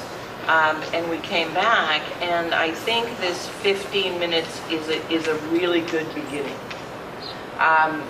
I think on the ad hoc committee, we all felt, and correct me if I'm wrong, that more time on learning is something that we want to have happen in our kindergarten class. So I guess one of the things I'd like to propose, or have us at least look at, is if we are all on the same campus at the Bresnahan School, I would like to take a look at, or have an ad hoc committee reconvened, to take a look at the notion of starting the kindergarten students at the same time, on the same buses with the Bresnahan students perhaps, which would give us an additional half hour. Is that, you start at 9 and Bresnahan starts at 3? Well, Bresnahan lets out earlier than us. Well, but I'm just looking for perhaps additional time, and it would come in the morning as opposed to coming later in the day. So right now, we're busing most of our population at one time, and we are busing our kindergartners at a different time. So what I would like to respectfully request is that we take a look at the timing of our half-time kindergarten and talk about the availability, the cost of increasing the time even more when we get to the new site. I'd like to see some planning going on. I would like to see a reinstitution, I guess, of the kindergarten ad hoc committee. I don't think we're finished with our work. I'd like to say, however, that this evening I heard the word programming used a lot, and I have full confidence in the programming that's going on at the Brown School. We had a wonderful presentation the other evening at public comment about what is actually happening in our kindergarten facility. So when you use the word program, I don't want it to be more the instructional aspect of the program, because we've really made tremendous gains and differences in what we're currently doing at the Brown School, and at some time maybe we can use this forum to share more of the good news that's going on. So I see the 15 minutes as a beginning. I don't see it as solving the problem or the issue. So I would like to keep it on the table at this point. I would like to respectfully request that the ad hoc committee, either a new ad hoc committee, whatever, be looked at again immediately. Any other? Yeah, I just wanted to offer a comment in light of some of the comments that were made earlier, and in light of the direction that we want to go in, and also in light of the remarks that the superintendent made.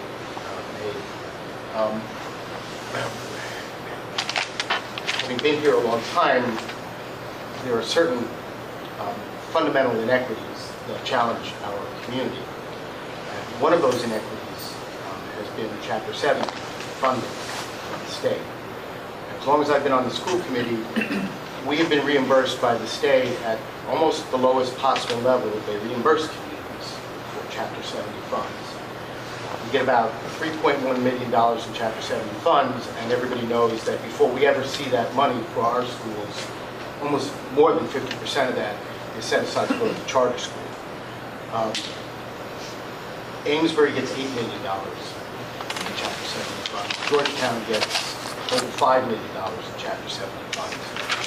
They get a larger percentage. We get about, what is it, about 17%, 16%? 17%. Other communities, I don't know what the percentage is for Amesbury, but it's significantly more than 17%. They have about 500 more kids in your school district, but still, if you do it per kid, it's a lot higher per student. That is one of the issues, one of the real issues that resources are, Chapter 70 formula has never allocated resources in a fair or an equitable way. So that really needs to be said, especially when you look at what the cost of full-day kindergarten is. I don't think that there is anybody on the school committee, in the community, or in that school who doesn't think that more full-day kindergarten is really going to be useful. Question about how many kids are going to be able to build up tolerance for X number of hours, that all would need to get worked out. But I personally would like to see that be made more of an option, and for us to be moving more in that direction. I'd like to see the state mandate and funding. I think that would be great. But we're going to move sort of incrementally towards that, and I'm pleased. I'm pleased at the process that brought about some of these changes. I'm pleased at the changes that I've been hearing from parents, from faculty, from administrators that have been happening in grad school. And I think that we know what work needs to be done, which has been not done. So we are making significant progress. I know that there's more to do. So I really support the plan. Any other comments? Are you ready to vote on adding? It would be the superintendent recommends that the school committee approve the motion to add 15 minutes to the kindergarten half-day program, morning program, and 15 minutes to the kindergarten half-day afternoon program for the 2012-2013 school year. Thank you. So moved. Second. All in favor? Aye. Opposed? I'll take care of the vote for you. Dr. Stark? Thank you. Are you opposed or? No. I can't vote. Thank you. I wanted to thank Amy D'Angelo and the teachers at the Brown School for their work and effort. I want to thank Pam, because I remember, Pam, you stood up at one of my first meeting. My name is in that little book you carry around. He's on the 5th volume. I'm on the first. I'm in the first page, volume. first book. And I think it was a month ago, you were here and you made a comment to me, and so these 15 minutes are because of you. So you have to realize that. Because we get so busy, Pam, and it could have just been pushed off, and we might have just moved on. So it's because of you, it's 15 minutes have been added. Thank you. I'll pass that on to my Mark, my 5-year-old Mark. He's gonna get through this one. The other thing, Pam, is that your passion runs deep. So I think you have to continue, keep pushing. And so, all right, don't get scared. Thank you. Hopefully you'll consider the ad hoc committee if we have one. Where's that heckler? Yeah. Dr. Orlando had some sort of biological happening. Put that right there. He has laryngitis. That was the Marine Corps expressing it was meant to be. Moving on, the next item on our agenda is the tuition rate for the full-time kindergarten, 2012-2013. We need to set that tuition rate. Yeah, I'd like to recognize Assistant Superintendent David Farrell, just to talk a little bit about the Sure.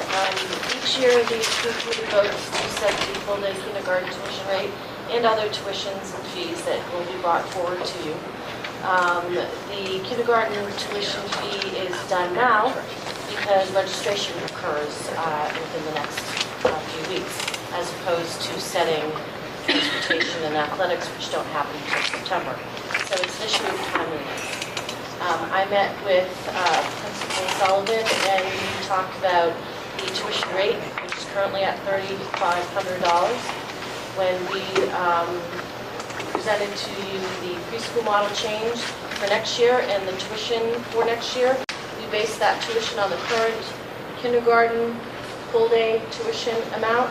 And so at the same time, our thinking was that we would not be recommending to you any increase in tuition, keeping full-day tuition for the 2012-2013 school year, the current rate of $3,500. And that is our recommendation.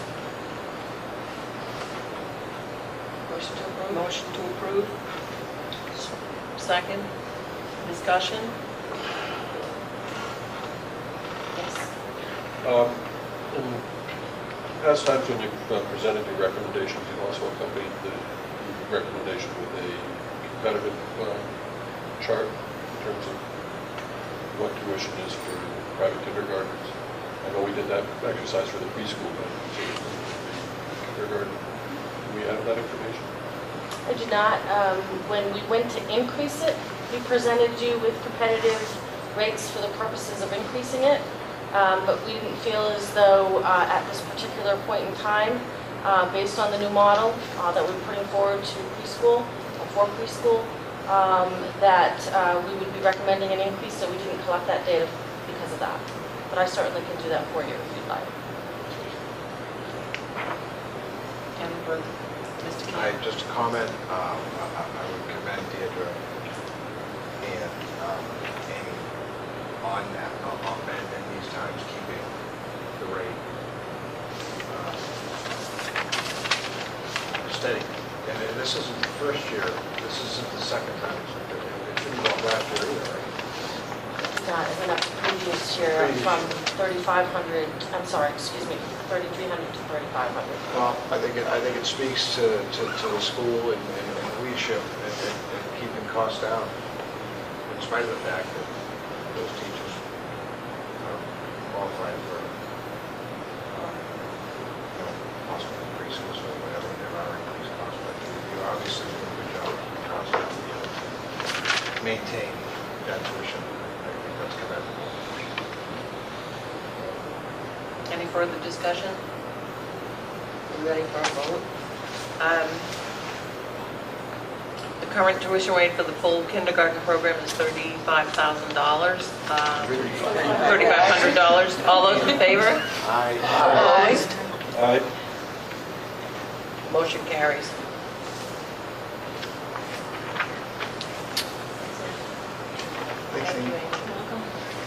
I'm going to turn this portion of the meeting over to Assistant Superintendent for Business and Finance, Deirdre Farrell, to give us an update on the MSBA.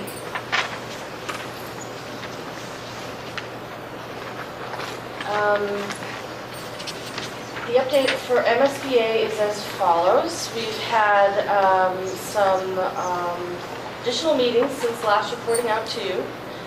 We had a school building committee meeting last week. We have another one scheduled for Tuesday. At the school building committee meeting that we had, the architect for the Bresnahan Model School presented updated plans and updated, now we're getting into 3D site plans as well so that we can actually see the height of the building, the shadowing of the building, where the building is fitting into the neighborhood, and those kinds of things. So as we get more sophisticated with site development and building development, the presentation materials are also getting as sophisticated. The submittal that is due to the MSBA is due on February 2nd. Our submittal will be sent to them at approximately 70 to 80%. The remaining submittal information is that of the cost estimation of the actual project. That's when we're going to really get our arms around what has been designed and what it's going to cost to construct. That is due to MSBA by 5 o'clock on February 16th. From there, MSBA takes that 6 or 7 weeks. They do what they need to do to make sure that the submittal contains all of the information that they require, all of the information that is important to ensure that the city and or the district understand reimbursement rates, exactly what is being built from a square footage perspective, what is being reimbursed as far as a square footage perspective, etc. And they then take that, send that out to their board 2 weeks ahead of their meeting, and the meeting is March 28th for the Bresnahan Model School to go to the MSBA Executive Board for them to vote on what is referred to as design, bid, build, budget. Sorry. Is there an acronym for that? It's the DSBB. There's too many acronyms. Right, we have too many. Surprised it wasn't offered as that. So we're off and running. That aspect of the Bresnahan Model School is almost coming to its final stages and being solidified as far as what that budget really is, what the building is going to be looking like, and also what is MSBA going to participate in as far as reimbursement is concerned, and then what is the actual final reimbursement rate to the city. The Knock-Mullen renovation and addition project, we are currently working in negotiations with the architect. The architect is MDS, which is Miller, Dyer, and Spears. We are currently negotiating with them their fee proposal. However, because we know that we're hitting the ground running and we know that we're up against a schedule, if you will, because of the June 5th vote, what we want to do is have them into our schools and collecting as much information as possible so that they can do some forensic analysis as to what might be happening with some of the issues that we have here in this building. They have been here on weekends. We have staff coming in on weekends and working with these architects, engineers, structural people, coming in and actually doing assessments of the building. They're in the half-day release days so that they can actually tour the building and go into classrooms without students and interrupting instruction on behalf of students and teachers. And we're also coming in 2 weeks and start to do some, which I really think is cool, some borings in the building. Typically borings are done outside in surface areas. You're trying to figure out what's underneath the ground, what's in the ground, how compact is the sand, how compact is the soil, do you have moisture running through it, et cetera, et cetera, et cetera. We need to do that in the building because we need to understand what's happening within, or underneath actually, some of the floor areas where we're seeing some of the major stepping. That in the gymnasium and that in the front area here in the administrative offices. They're coming in February 11th to do that boring work inside the building. Our expectation... Boring work. Word school and boring in the same sentence. That's good. Yes, that work is over in the weekend. They understand exactly that we need to have our existing conditions in the same place post-boring, if you will. So We're moving forward even though we haven't negotiated a contract with them. They're here, they're on site. We've got various drawings, various engineering reports, structural engineering reports, plans. They're combing through everything that we know about this building. I can tell you one thing that I'm very excited about to hear from not only this architectural firm, but 2 other architectural firms that actually came to the site and proposed on the building, was that the building has phenomenal structure to it. It's got good bones, it's very well maintained. They can't believe the age of the facility from what they're seeing and the maintenance level of what the systems within the building are at. So we're very pleased. We feel as though that we're a couple steps ahead of that because of that, and monies that are invested in this building will be on top of a very sturdy infrastructure to begin with. So we're very, very pleased about that.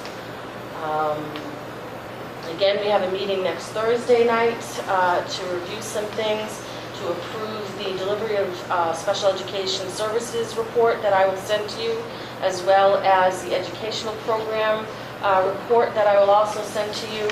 And that is to be voted on next week. And the owner's project manager, Erie International, will also be updating the committee on a few other odds and ends. Not sure if I'm missing anything. I'll just add to that a little bit. First of all, I would like to commend the mayor on her building committee that she appointed to this project. It's really got some all-stars on it that are already making sure that Newburyport is being well serviced, not only by our OPM, but by the architects currently. I'm real happy to be part of that team. Second of all, I would like to commend Deirdre. You kind of skimmed over your submittals, but Deirdre is, this building is so many square feet, and we need to justify every square foot of that building and how it relates to the educational program of Newburyport. And Deirdre and her team have to justify every square foot, so we don't get stuck with a building that just doesn't have enough room. And they don't make it very easy. Enough participation. Enough participation, that's the buzzword, the state's participation in reimbursement. And I just can't say enough about Deirdre's work, along with, I believe, the principals, Dr. Kerbel, on that, justifying the space that's required for this building. It's a great process, and Deirdre, I will never forgive you if you don't remind me about the boring. All right. I missed it. I'll pick you up. I'll get in trouble.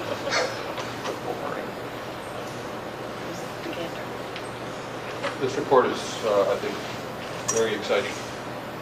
I'm saying I think very exciting because I've seen all this stuff up to prior to the last meeting the architects presented. Are we scheduling any time for the architects actually to come to a school committee meeting? Yes. Talk to us Absolutely. about that, and Erie to come and meet with us and let us know how the project is going.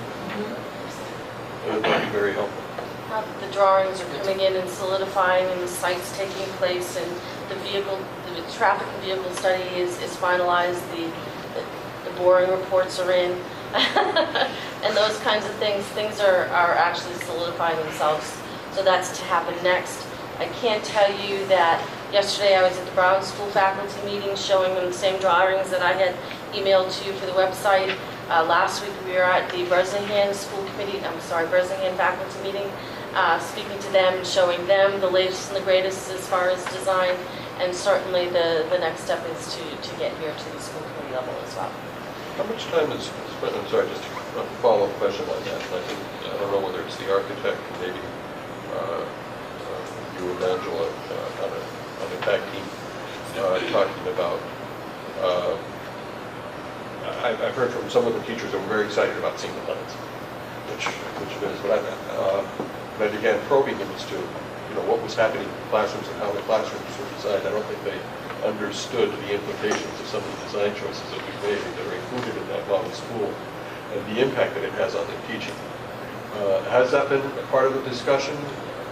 When I'm presenting the plans to the teachers, I continue to remind them that we videotaped our site plan, our site visitation, down at East Fairhaven. We purposely painstakingly made sure that we had video of every classroom, from a special education classroom, a music classroom, an art classroom, a elementary classroom as opposed to a preschool classroom, so that we could actually take a look at what centers were, how cubbies were put in buildings, where sinks were put in classrooms, where lockers were placed. All of those kinds of things, as well as the site observation sheets from everybody that went on the tour.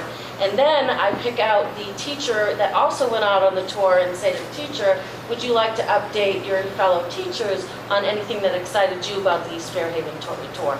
So there's a lot of good vibe, a lot of good conversation around what classrooms look like, and then what the building looked like as well. Because I think I was talking to one teacher who I tend to believe is very advanced in his thinking for the most part. I described the layout of the classroom such that it would allow to have your regular class sections and then a breakout section right within the same classroom, and the classrooms were linked. He hadn't noticed that in the plans. He was beginning to get very excited about, what that's going to mean for collaboration, what that's going to mean for group work, what that's going to mean for the different things. And so that's the point that I'm saying. Some of these fine aspects of the design that the architect has built into the school to make it such an outstanding school for us, we need to get the teachers starting to think about how this facility is going to not only support them, but enhance their instruction. And that's where some of them might not know what they don't know yet about the design, I guess is what I'm saying. Any further comment? Mr. Bennett? Yeah, just a couple of comments. With tongue planted not so firmly in cheek, I noticed it's supposed to rain tomorrow. I'd be willing to reschedule the meeting if the architects want to come up here on a rain day to see what some of the issues in the building are. Actually, their first site visitation was the first Thursday release day 2 weeks ago, and it was pouring rain. And every slip and slide in this building was activated. Every nook and cranny that was leaking was pointed out, and couldn't have been a more perfect day from a monsoon perspective. To sort of follow up on what Nick was saying, we've been talking a lot about, just recently we've been talking more about the Knock Molen, and I haven't been paying as much attention. I have had conversation with some of the Molen teachers who are not really sure how this is going to impact them. And they are feeling that the space that they're in is about as tight as it can be. So I don't know, I'm not trying to lob anything into the middle of it, but I am aware that teachers aren't feeling informed about it, and just would put that out there. Thank you. No further comments? I'm going to move on. I could maybe return a comment to Bruce. As far as my experience in building committees, the problem with this building is just don't know how far the dollar is going to go in this building right now. Added space.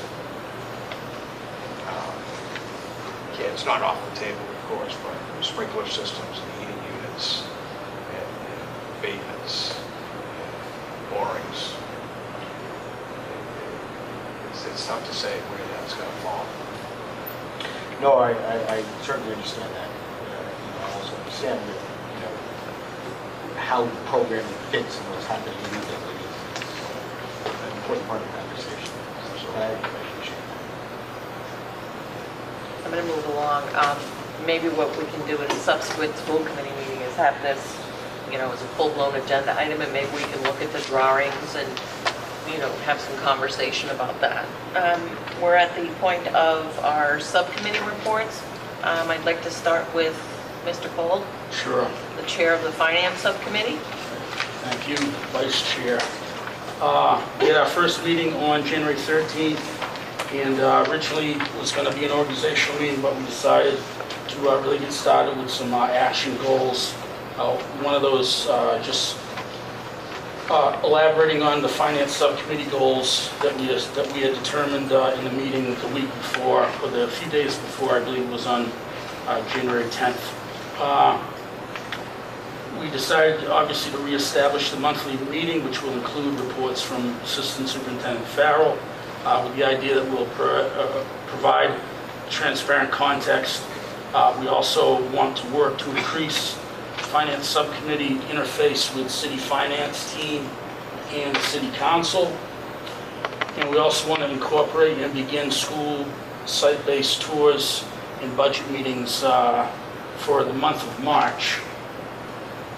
So we discussed some of the details of those and have provided those to the superintendent, who I believe has met with principals, and we're in the process of finalizing those tours. Dates and times dates will be on Wednesdays in March, and perhaps one Wednesday in April. So that would be March 7th, 14th, 21, and 28, as well as Wednesday, April 4th. We also talked about the general importance of, spending more time to review fiscal reports, such as the fiscal quarterly report and other fiscal issues for discussion in general within this committee. As Mr. Keon mentioned earlier, we did spend some time talking about the importance of warrants, and he took immediate action, as he mentioned last Friday, by meeting with Assistant Superintendent Farrell and going over those warrants with a keen eye to learn about the process. We also established Finance Subcommittee meetings for the remainder of the school year. I know that there's one change in those, but overall, I think we're off to a good start. Thank you. Policy Committee, Mr. Menon? Policy Committee hasn't met. Hopefully before we leave here tonight, we'll set a date. And the Joint Ed Committee? Joint Ed Subcommittee meeting is on February 6th at 5:30. Thank you. Now we're moving on to the superintendent's report. Okay, I see I have 5 minutes and I'm going to do this. I have a number of items I want to talk about, and I could spend 5 minutes on each one, but I won't.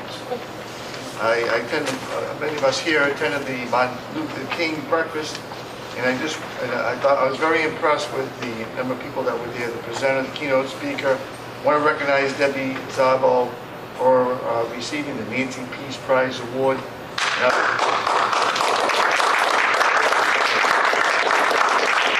And everyone loves this woman. And in fact, I like her so much, I interviewed her on Superintendent Unplugged, so she's on TV, and she's just so appealing to the students.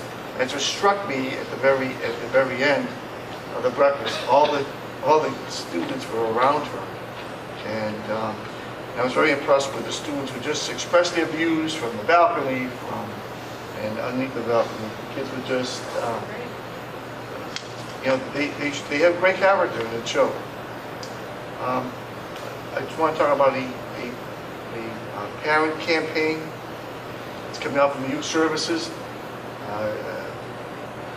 Angela and I attended a Beacon Coalition meeting with with our vice chair, and so I'm very impressed with this parent campaign. All the postcards will be coming out on subsequent Wednesdays starting in February, and I think there's a heck of a message. So I just want the parents are watching. You're going to be getting these postcards. I sent an email to all the high school parents, so they have a sense that it's coming. I want to talk about the new teacher evaluation system. I heard the commissioner speak today at the superintendent's conference, and listened to Mike Long, the attorney for the Superintendent's Association, talk about the contract proposal that's just come out, just released. One of the reasons why I'm bringing it up now is that I think that the school committee need to spend time with me unpacking the new evaluation system for the superintendent. There's some changes since the draft came out. earlier, so we're going to have to do that together, and I'll ask Kathy to set up dates for that. Yesterday, we had Nick, Bruce, Steve, and You're gonna forget me Cheryl. again. Sorry, you're my blind spot. Participated in the interest-based bargaining training. Angela and Deidre were there as well. There was 23 of us. This is a critical training. I think that the new teacher evaluation system, I should call it the educator evaluation system, is historic, and it will be a monumental. It will have a monumental impact, I think, on education in the state of Massachusetts. In order to bargain this system effectively, we had training in interest-based bargaining, which is really non-competition, but it's a way to really solve problems and work together, teachers, administrators, and school committee members. So I want to thank Pat Levitt. She was instrumental in getting our trainers, Nancy Peace, Tom Cochin, actually no cost to the district. It's considered a pilot program, and we will be followed over the course of the next year and a half. I want to mention last night we had a place-based education meeting with community collaborators. We invited 6 or 7, I'm going to say non-profit businesses. Invited 10? Thank you. At 5 o'clock there were 3, and I said, okay, so we're going to get 3 out of 5. We ended up with 9 people. And you can hear the passion in the voices of those that attended and those that spoke on behalf of place-based education. And every one of these folks, every one of these community collaborators are in. They're passionate, they want to be involved. And I see a great future for us in this partnership. I mentioned last time the leadership that Mayor Holliday has brought as we look at developing a regional center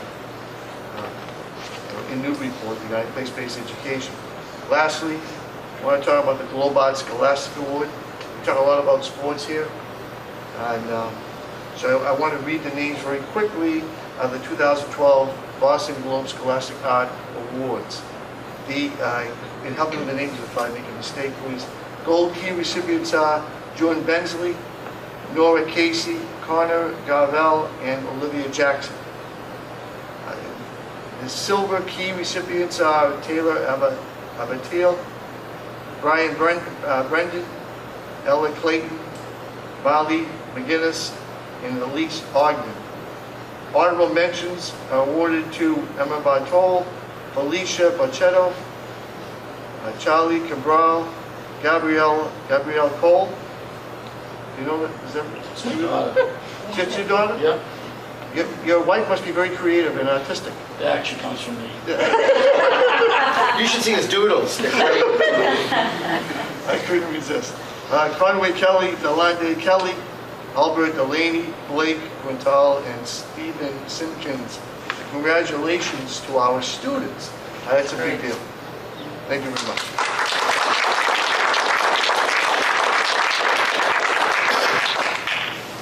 That was for the students as well as you. I'm going to move on to the assistant superintendent's report. Could we start with you, Ms. Dow? Sure. I'm handing out a flyer of just 2. That's all right. On January 17th,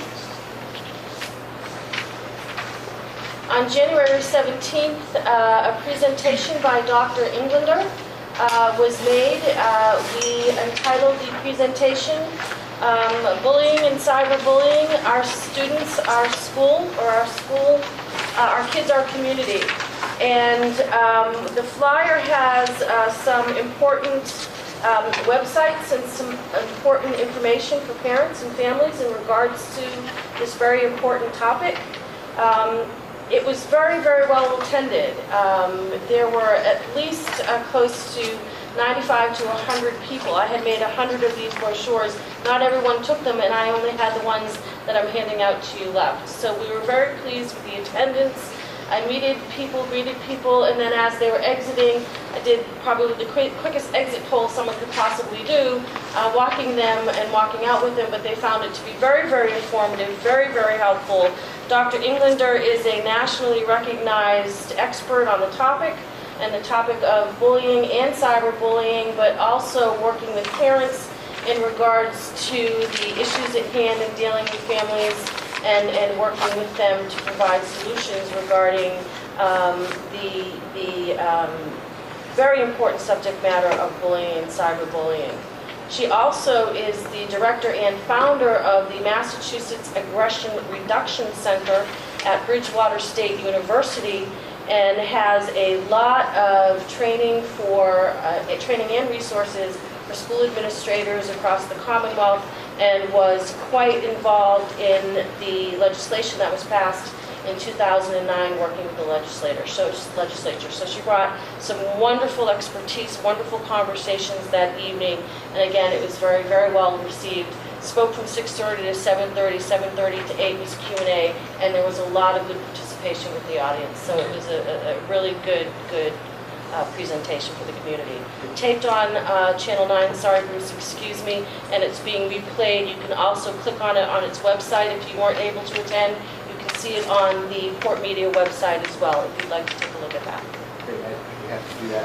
I just wondered, I had heard from some parents who weren't able to make it, were very interested. I just wonder, is there any thinking about having her come back and do something similar or follow up? Each and every year for the past couple years, we've had something in that regard. We've had a different speaker. One of the reasons she allowed us to tape it was so that we could continue to reuse it. But certainly our goals and objectives are to keep this subject matter on the forefront and keep conversations about bullying, cyberbullying, and preventing that kind of behavior within our schools and our community. So certainly if she can come back, if we can... I talked to her about grants the other day as far as her fee for services, but certainly it's something that we want to continue to offer to the community. Yeah, I'm certainly happy to help. It's a matter of trying to pursue a grant to bring her back. I didn't get a chance to go myself, and she's a tremendous presenter. And I think the tape is great, but you can't be interactive. So if there's anything I can do to bring her back, I'm happy to do that. I just want to say that I did attend that presentation, and I thought it was a wonderful one, but I think it's interesting also to note that there were students in that audience as well as parents. So I think the importance of that message does need to continue to be put out there, and it's great to see students involved in that as well. The only other thing I have for you this week, actually I have two other things for you this evening. What's being handed out right now is a draft budget review and presentation meeting schedule. The schedule is in three parts. The first column on the left-hand side is the upcoming school committee meetings where the principals will be presenting the 2011-2012 school improvement plan updates. The second column is the budget review that we're doing with principals at the superintendent's office over the next few Tuesdays, and we're slotting each department and or each area of responsibility into those those meeting schedules that I've listed. So you'll see a date, and underneath in italic you'll see, for example, January 31st in the second column, SW system-wide budget, Steve Bergholm from a facilities perspective, Don Skane from a technology perspective, etc. This is in draft because, as you can imagine, scheduling all these meetings with a very complex and competitive meeting schedule is difficult to do, so it's currently in draft, but the spirit of it is reflected in here. The last column on the right-hand side talks about the site-based tours that the school committee is looking to have happen on Wednesdays in March, including the first Wednesday in April. They are Wednesday evenings at each site where there will be a tour starting at 6:30. That tour will be done by the principal and or a teacher and or a school council representative that will highlight for you and the community that attends some of the issues in the building that they want to ensure that the community understands. And then there's going to be a small break, and then we'll jump right into budget deliberations and/or budget presentations. So that's for your information as well. And then lastly, as the governor's budget came out, we're getting on various reports from Mass Budget Finance. We're getting Chap 70, the DOR is sending out stuff, MASS is sending out stuff. I like this report. This report is from Massachusetts Budget and Policy Center. It's a good read if you like this kind of stuff.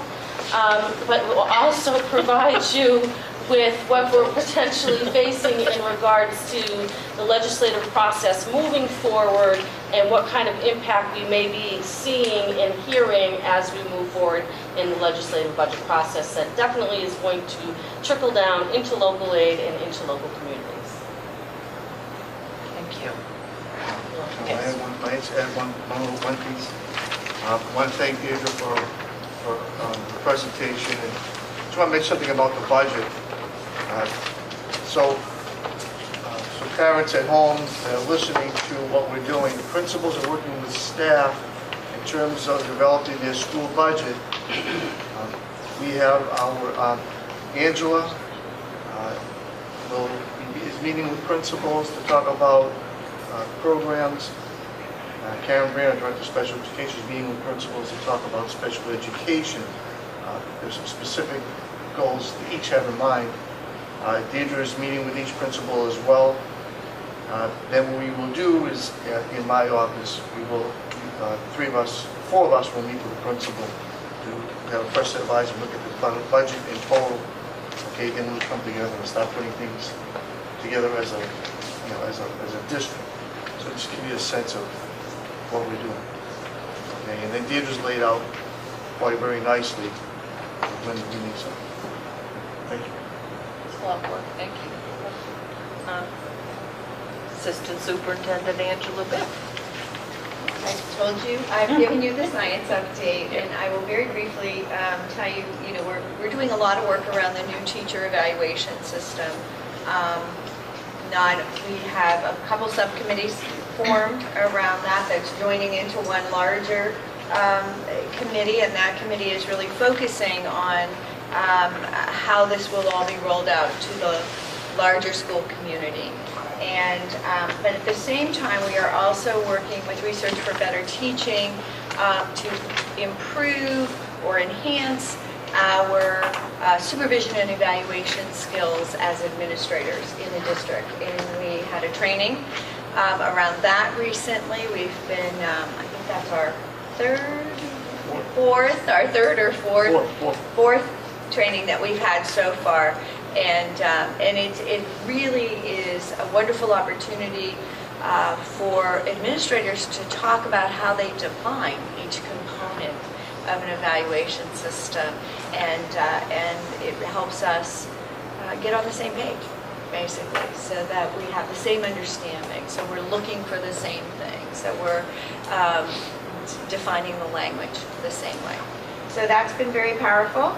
And our next two data team trainings will be February 13th and 14th for our district data team.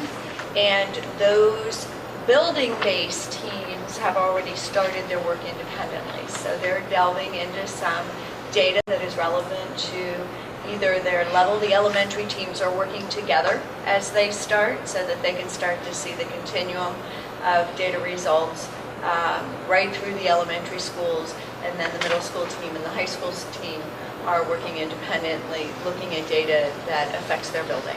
And they're building their skills that they're learning through the data training about drilling into data and doing a deeper analysis of data, and then they'll be sharing that with the larger staff.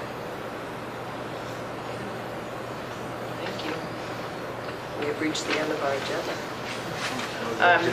We will be going into executive session this evening for the purpose of litigation, and we will not be returning potential litigation, and we will not be returning to our public forum. So do I hear a motion to adjourn? So moved. Second? Let's go to executive session and adjourn this meeting. Well, before we do that, I move that we go into executive session for purposes of discussing potential litigation. Do we need a roll call? Yes. Mr. Bennett? Yes. Mr. Cole? Yes. Mr. Williams? Yes. Mayor Holliday? Mr. Campbell? Yes. Mrs. Hodges? Yes. Mr. Keith? Yes.